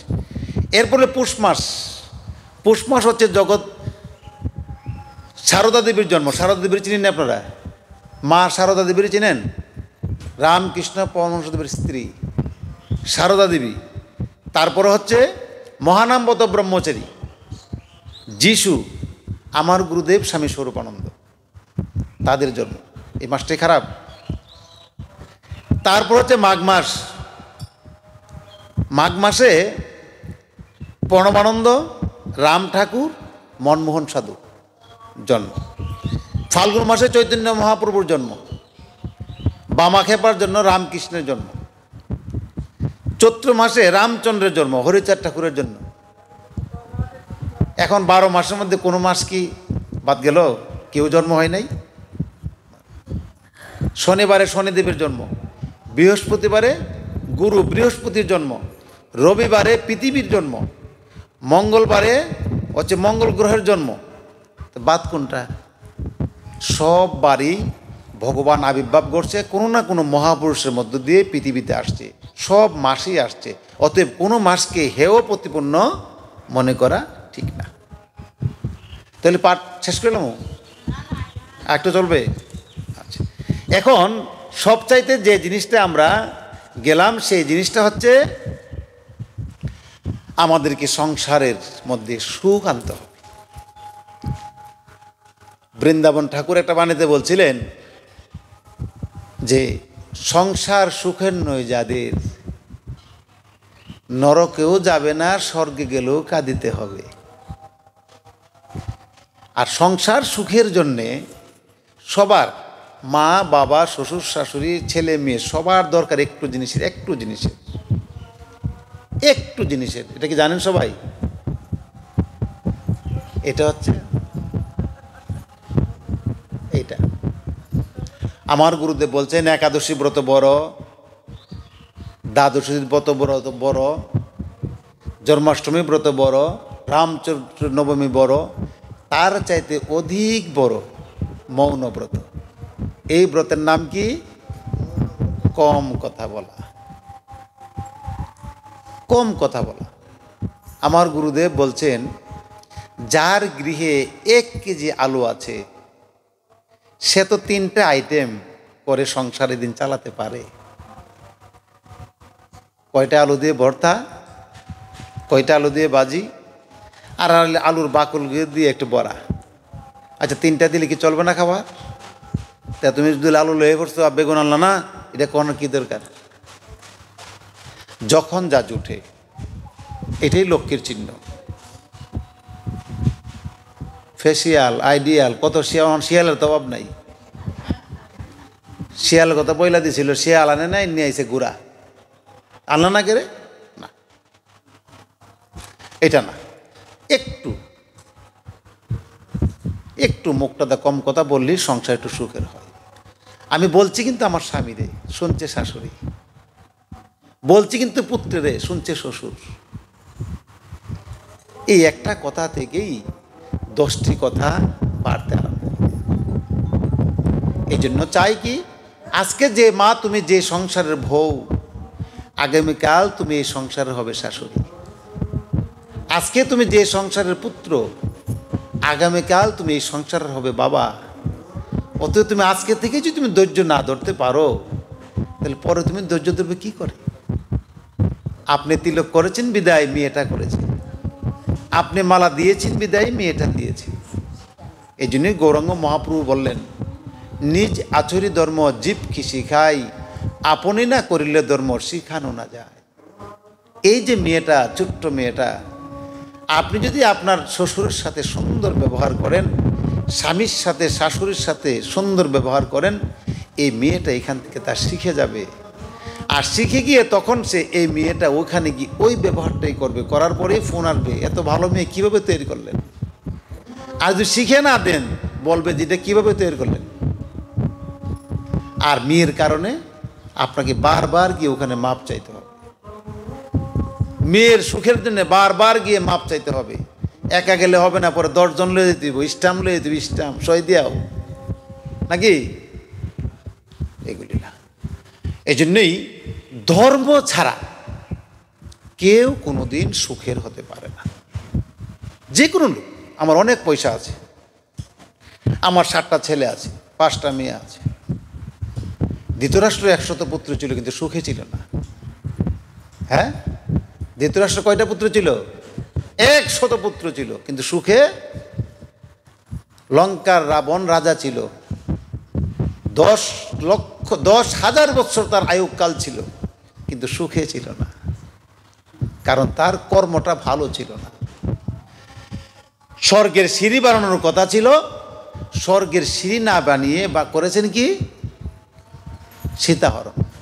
এই সময় সীতা বলা যাবে না, এই সময় বলতে হবে নারী হরণ। নারী হরণ করেছে।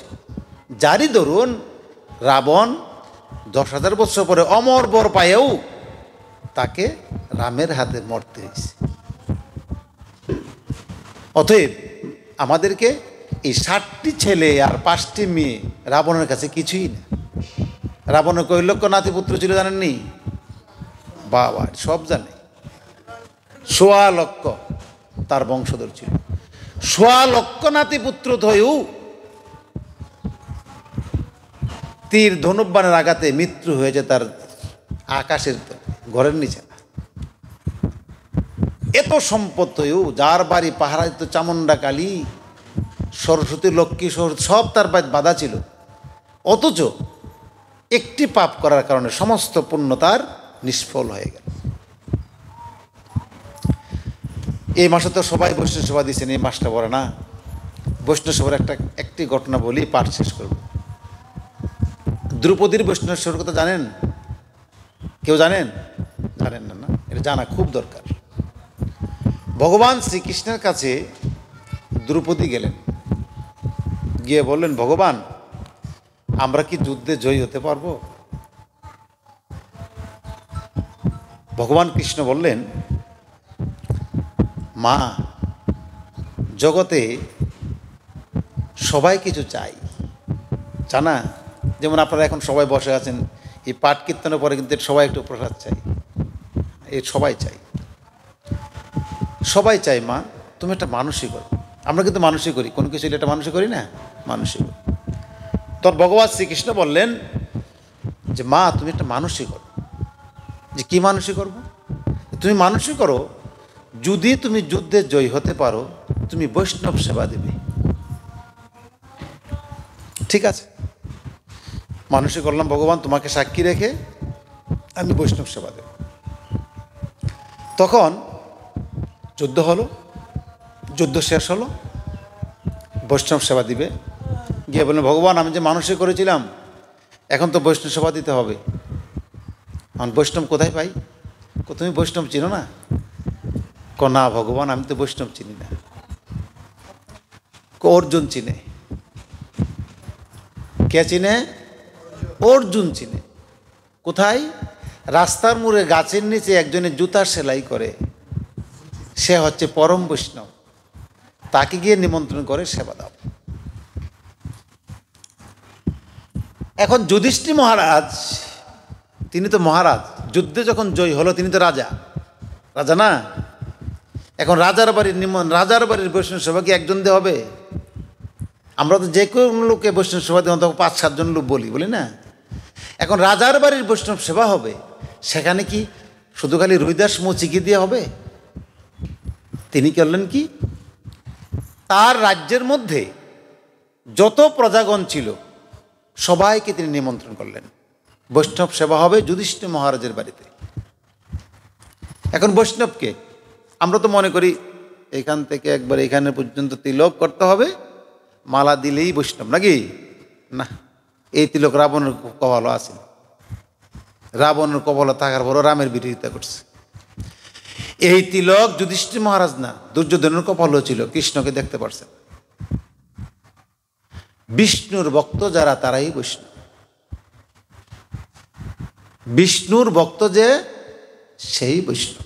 যুধিষ্ঠির মহারাজের সময় সমস্ত রাজ্যের মধ্যে নিমন্ত্রণ করা হলো যে তোমরা সকলে দলে দলে আসো, যুধিষ্ঠির মহারাজের রাজপ্রসাদে বৈষ্ণব সেবা হবে। নিমন্ত্রণ পেয়ে সবাই আসতে লাগলো। গেটের বাহিরে হাজার হাজার লোকের নিমন্ত্রণ, হাজার হাজার মন বেগুন, হাজার হাজার মন আলু, হাজার হাজার মন মিষ্টি কুমড়ো আসতে লাগলো, পাক করতে লাগলো আর সেবা দিতে লাগলো।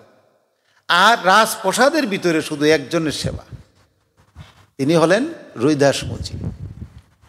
দ্রৌপদী আগের দিন থেকে এই আয়োজন করতে আরম্ভ করছে, কারণ প্রকৃত বৈষ্ণব সেবা দিতে গেলে 52টা আইটেম ছাড়া বৈষ্ণব সেবা হয় না। আর অন্নকূট করতে কয়টা লাগে? 108।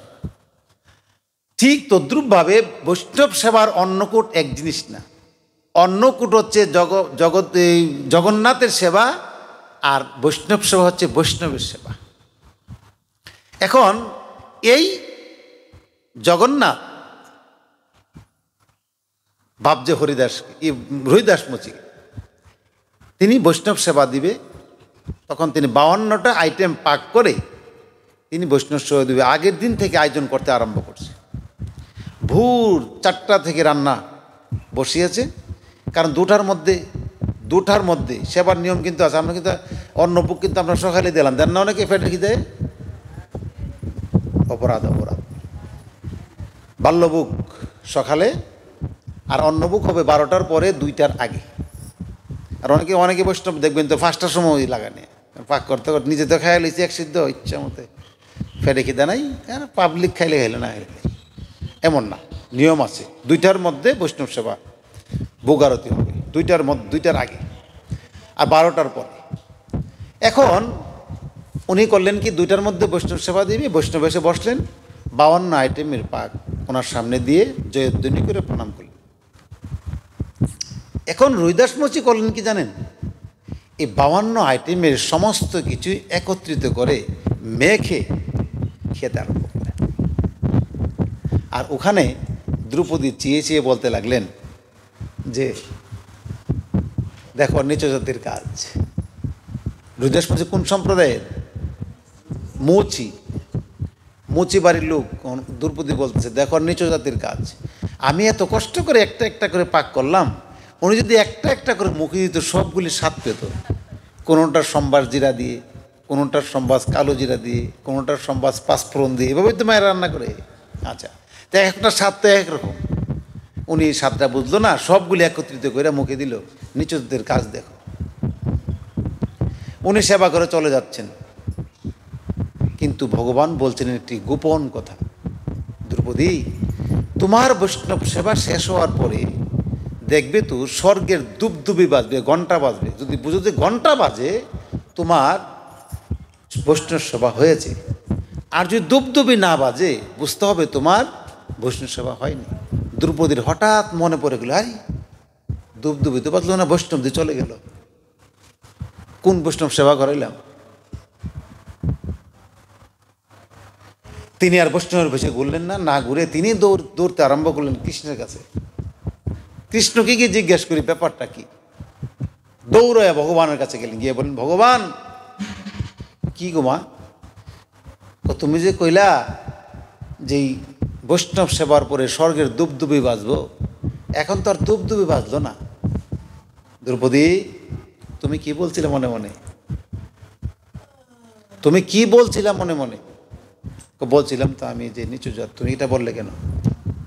এই জন্য তোমার সেবা হয়নি, যাও তুমি, তোমাকে আরেকদিন করতে হবে। তারপর দিন আবার বৈষ্ণব সেবা হবে, কিন্তু এখন আর রাজ্যের সবাইকে নিমন্ত্রণ না, শুধু একজন। আবার 52 আইটেম পাক করা হলো। আজকে কি করলেন জানেন? সমস্ত বাটি একটা একটা করে বাটি সাজিয়ে দিয়ে দ্রৌপদী একবারে লম্বা হয়ে শুয়ে পড়লেন।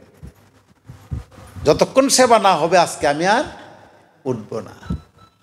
যেই মাত্র বৈষ্ণব সেবা হয়েছে, স্বর্গের দুবদুবি বেজে উঠল, হরি হরি বল, হরি বল।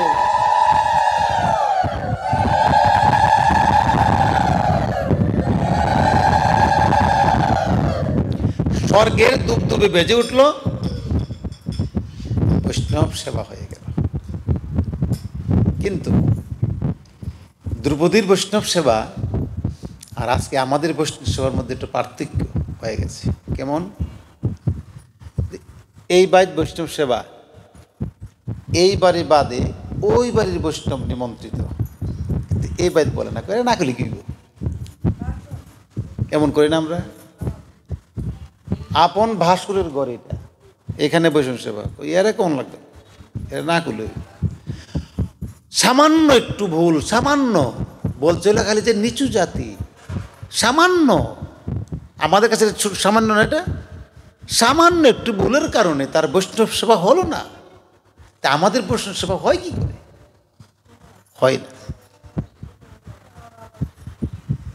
আমি এখানে আসার পরে 2-3 যে কয়টি ঘরে গিয়েছি সবগুলি লোকনাথ বাবার ছবি দেখেছি। আর আসলে তো লোকনাথ বাবার বাড়ি তো আপনাদের বাড়ির কাছে থাকবেই। লোকনাথ ব্রহ্মচারীজির কাছে একজন স্বপ্নে দেখেছিল যে ওনাকে মিষ্টান্ন খাওয়াবে। বাবা লোকনাথের কাছে মিষ্টান্ন পাক করে নিয়ে গিয়েছিল। যাওয়ার পরে বাবা বললেন, কি মা কি? বাবা আমি স্বপ্নে দেখেছিলাম আপনাকে মিষ্টান্ন খাওয়াবো, তাই মিষ্টান্ন আমি পাক করে নিয়ে এসেছি আপনার সেবার জন্য। হ্যাঁ দাও মা দাও। তখন একটি কলা পাতার মধ্যে করে বাবার লইলেন। লওয়ার পরে এই প্রসাদটুকু নিয়ে তিনি ওই জঙ্গলের দিকে যাইতে আরম্ভ করলেন। গিয়ে একটা কুকুরকে দিয়ে দিলেন, কুকুর খেয়ে নিল। লোকনাথ বাবাকে জিজ্ঞেস করলো, বাবা আপনি কুকুরকে দিয়ে দিলেন? বাবা বললেন, মা আমি জানি তুমি আমার জন্য নিয়ে এসেছো, কিন্তু আমি খাইনি, তার জন্য তোমার মনে কষ্ট পেয়েছো না? মা আমি খেয়েছি, দেখো।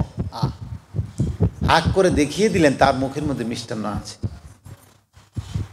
কিন্তু এই যে কাজটা বাবা করলেন, কেন করলেন? কুকুরকে কেউ মিষ্টান্ন পাক করে খাওয়া? ঠিক তদ্রুপভাবে এই বাড়ির পাগলটা, ওই বাড়ির গরিবটা, এরাকে কেউ নিমন্ত্রণ করে না, এদেরকে মানুষ ভালোবাসে না। সমাজের মানুষগুলি এখন এমন হয়ে গেছে, তেল্লা মাথায় তেল দেয়, যে মাথায় তেল আছে একটু তেল দিলে হয়ে যায় দেয়, কিন্তু রুক্ষ মাথায় তেল দেয় না। আপনাদের প্রতি আমার অনুরোধ, যেই মানুষটাকে সমাজের মানুষ ঘৃণা করে, যেই মানুষটাকে মানুষ ভালোবাসে না, যেই মানুষটা সবচাইতে গরিব, সবচাইতে দুঃখী, সবচাইতে কষ্টে আছে, তাকে এনে আপনি নিমন্ত্রণ করে খাওয়ান, আপনার বৈষ্ণব সেবা হয়ে যাবে। ভগবান বলছেন নারায়ণ। আচ্ছা নারায়ণ কই? নারায়ণ কোথায়? তুলো করল, শেষ করলাম। হ্যাঁ 1:30টার মধ্যে শেষ করলাম, এরপর বুক লাগাবেন আপনারা।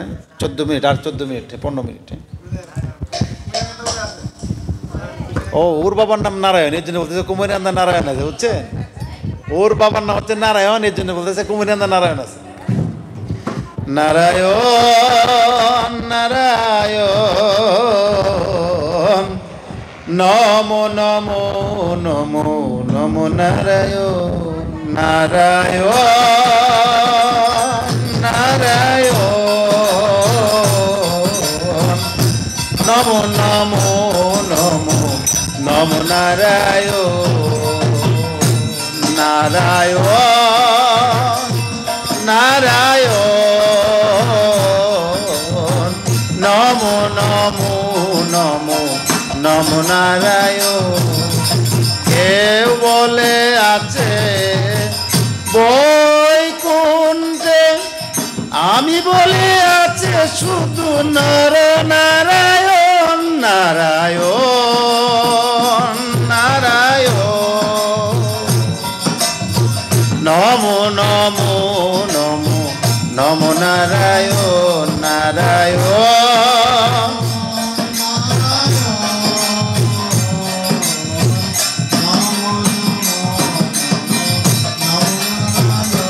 নর নারায়ণ নর নারায়ণ নর নারায়ণ নর নারায়ণ নর নারায়ণ নমো নমো নমো নমো নারায়ণ নারায়ণ নারায়ণ নমো নমো নমো নমো নারায়ণ। নর অর্থ কি? বাহ, এই নর হচ্ছে মানুষ, হচ্ছে নর। যে মানুষ খেতে পায় না সে মানুষও নারায়ণ, যে মানুষ খেতে পায় সে মানুষও নারায়ণ। অতএব সবাই নারায়ণ, সবাই বিষ্ণু ভক্ত, বিষ্ণু ভক্ত মানি নারায়ণ, বিষ্ণু ভক্ত মানি বৈষ্ণব। আমরা যেন অহংকার না করি, আমাদের অহংকার শূন্য হয়ে যেন আমরা মরতে পারি, নাকি? অহংকার যেন চিত্তে আমাদের হৃদয়ে না থাকে। গোবিন্দের কাছে আমাদের প্রার্থনা, গোবিন্দ আমরা যে যতটুকু পুণ্য করি আমাদের অহংকার শূন্য করে যেন আমাদের মৃত্যু হয়, অহংকার রেখে যেন আমাদের মৃত্যু কারো না হয়।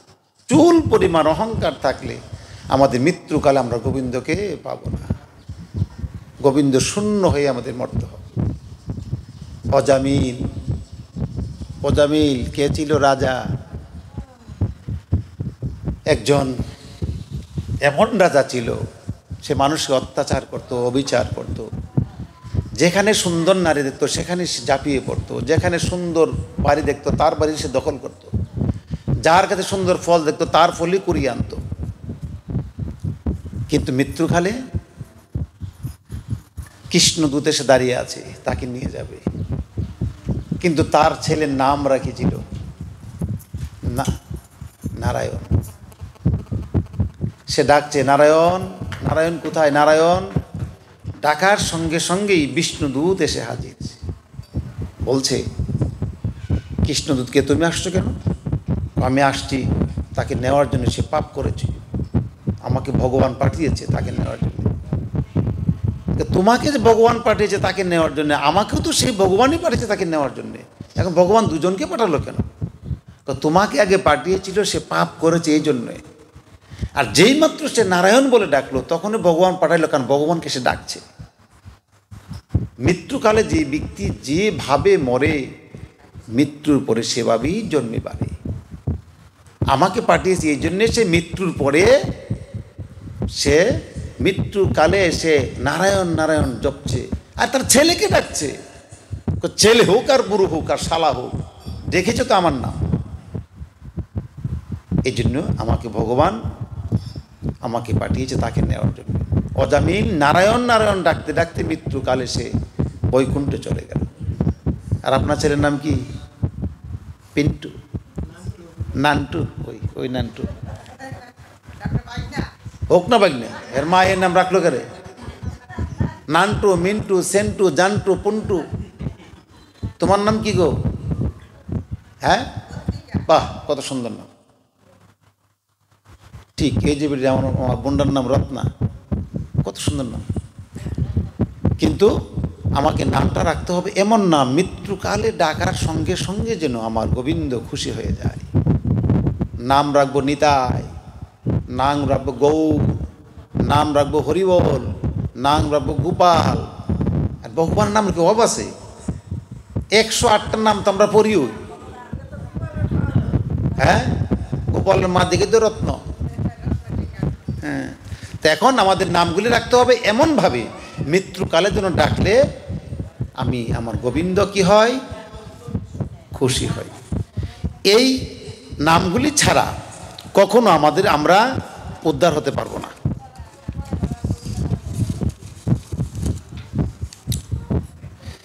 এখন আর কিছু কথাটা কি, এই বাড়িটা যার, আমি যদি বলি তুমি এই বাড়িতে চলে যাও, এই বাড়িটা আমার হবে কেন?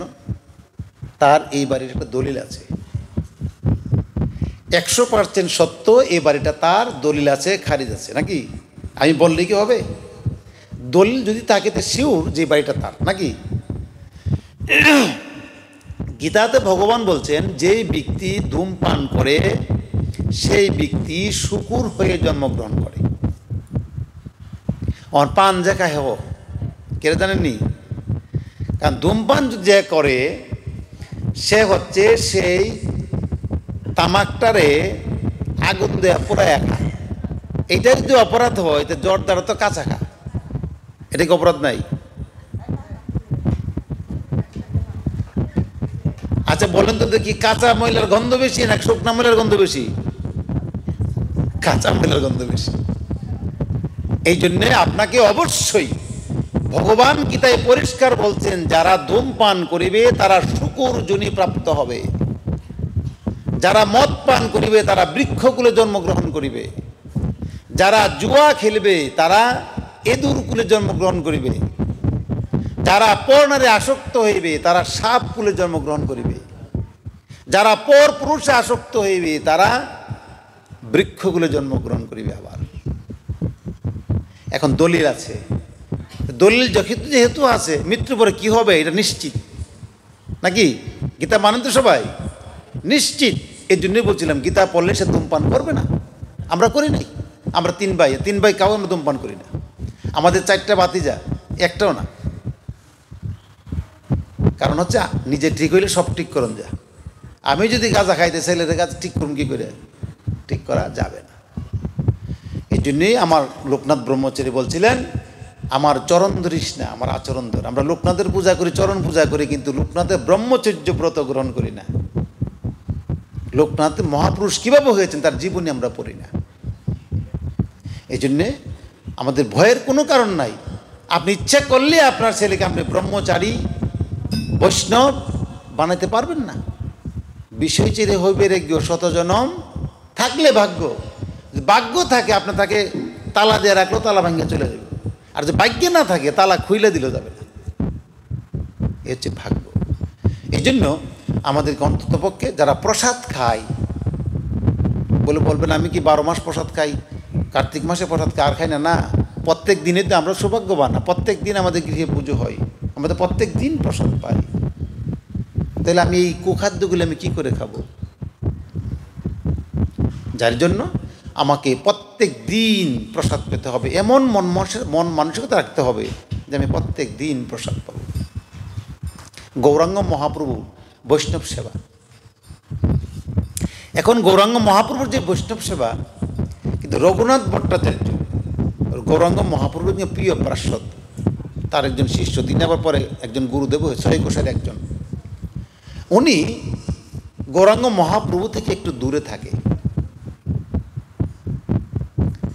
কিন্তু গৌরাঙ্গ মহাপ্রভু বৈষ্ণব সেবার প্রসাদ পেয়েছেন, তিনি চলে গিয়েছেন। ঠিক এই সময়ে চলে যাওয়ার পরে আমাদের বট্ট রঘুনাথ নাথজি উনি বাড়িতে আসলেন।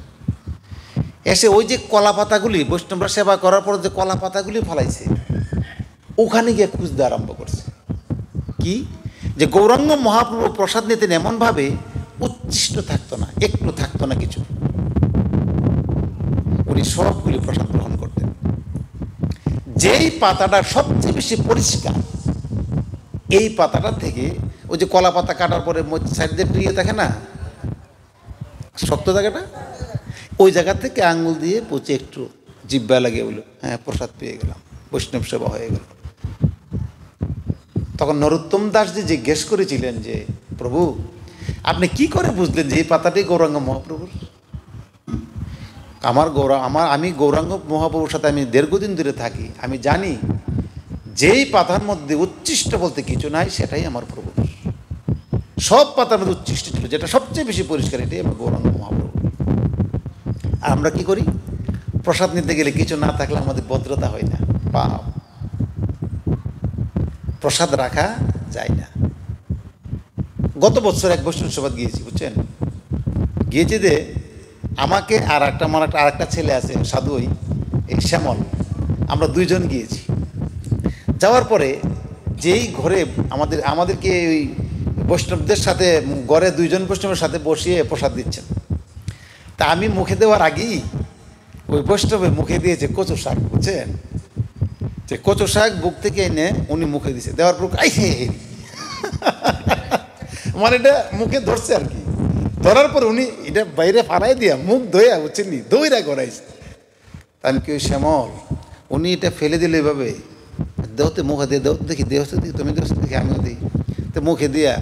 আমি তো চালাক সাধু, আমি চালাক কে সাধু করি, বুঝছেন নি। আমি লেবুরা টিপ দিছি তো,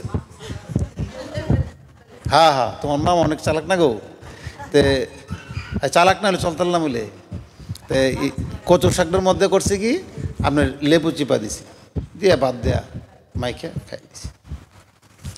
বৈষ্ণবের দিকে আসেন, কি আপনি যে শাকটা ফালাই দিয়া মুখ ধুইলেন গিয়া, গোবিন্দ খাইলো কেমনি? গোবিন্দ সেবা কিভাবে করলো? আপনি যখন সবরির কথা শুনি, সবরি তো বইয়ের মধ্যে কামড়ে দেখতো কোন বইটা টক আর কোন বইটা মিষ্টি, তা আপনি এই সময় আগে মুখ হতে দেখলেন না, এটা অপরাধ নাই তো? আমার গোবিন্দ সেবা করবো, কোনটা ভালো কোনটা মিষ্টি খেয়ে দেখলে দোষ কি?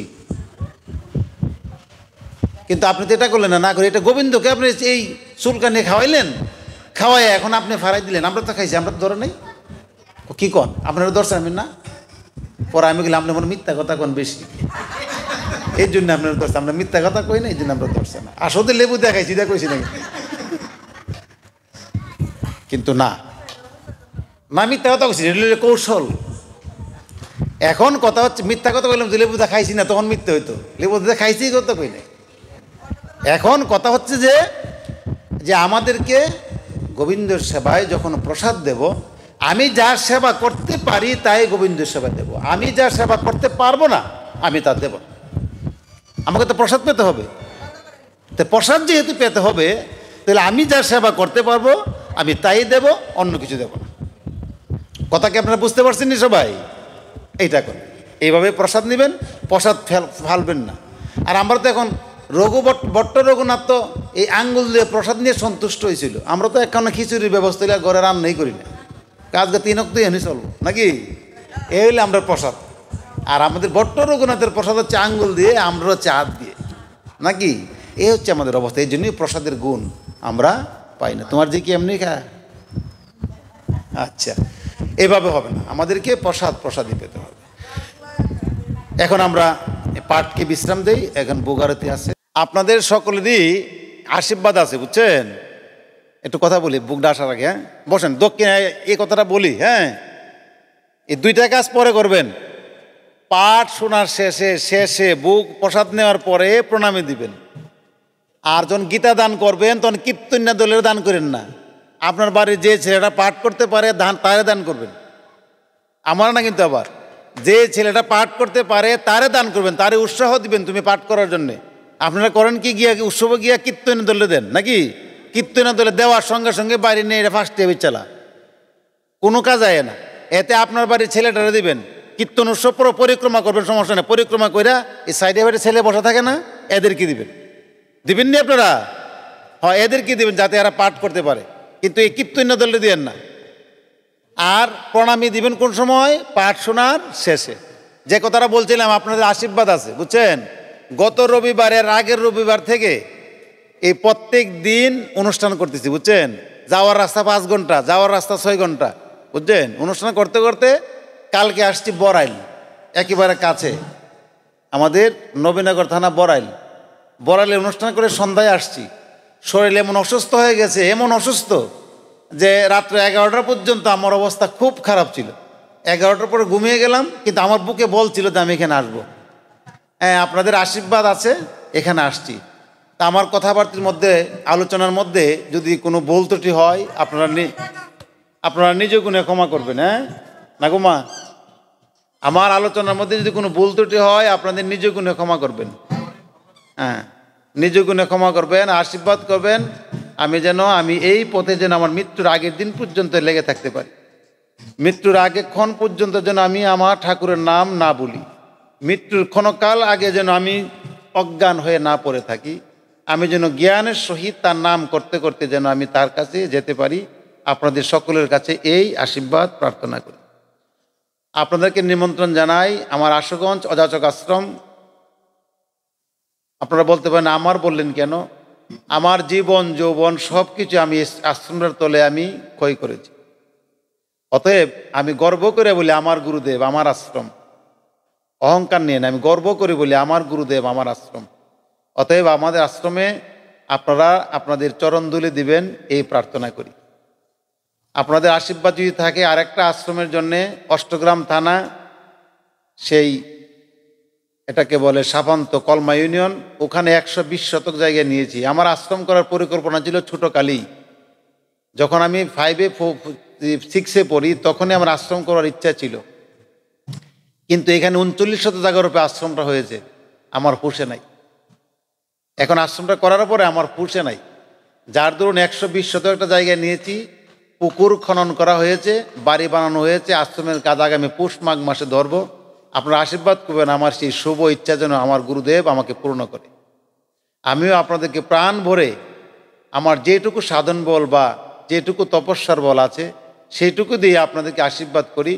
আপনারাও আপনাদের ছেলে মেয়ের মধ্যে, আপনাদের পুত্র পুত্রবধূর মধ্যে, আপনাদের সংসারের মধ্যে যেই কথাটুকু আপনাদের ভালো লেগে থাকে আপনাদের সংসারে প্রয়োগ করে আমার আলোচনাকে সার্থক করবেন, এবং আপনারা এই কষ্ট করে শোনাটা আপনাদের সার্থক হবে। এই আপনাদের সকলের শ্রীচরণে ধরে বলি, ছোট্ট ছেলেটা, ছোট্ট মেয়েটা, ছোট পুত্রবধূ, ছোট মেয়ে, বাতুসপুত্র, দেবরের পুত্র, কাউকে ঘৃণা অহংকার না করে নিজ সন্তান জ্ঞানে এদেরকে ধর্মীয় শিক্ষা দিন।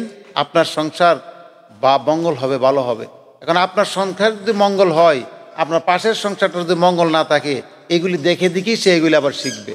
অতএব এমনভাবে আমাদের চলতে হবে, আমি যদি ভালো হয় আমার ছেলে ভালো হবে, আমার ছেলেটা ভালো হলে আমার পাশের ছেলেটা যদি ভালো হয় আমার ছেলেটার মঙ্গল হবে। এই চিন্তা নিয়েই আমাদের ধর্মকর্মটা করতে হবে। নাকি একমত না সবাই?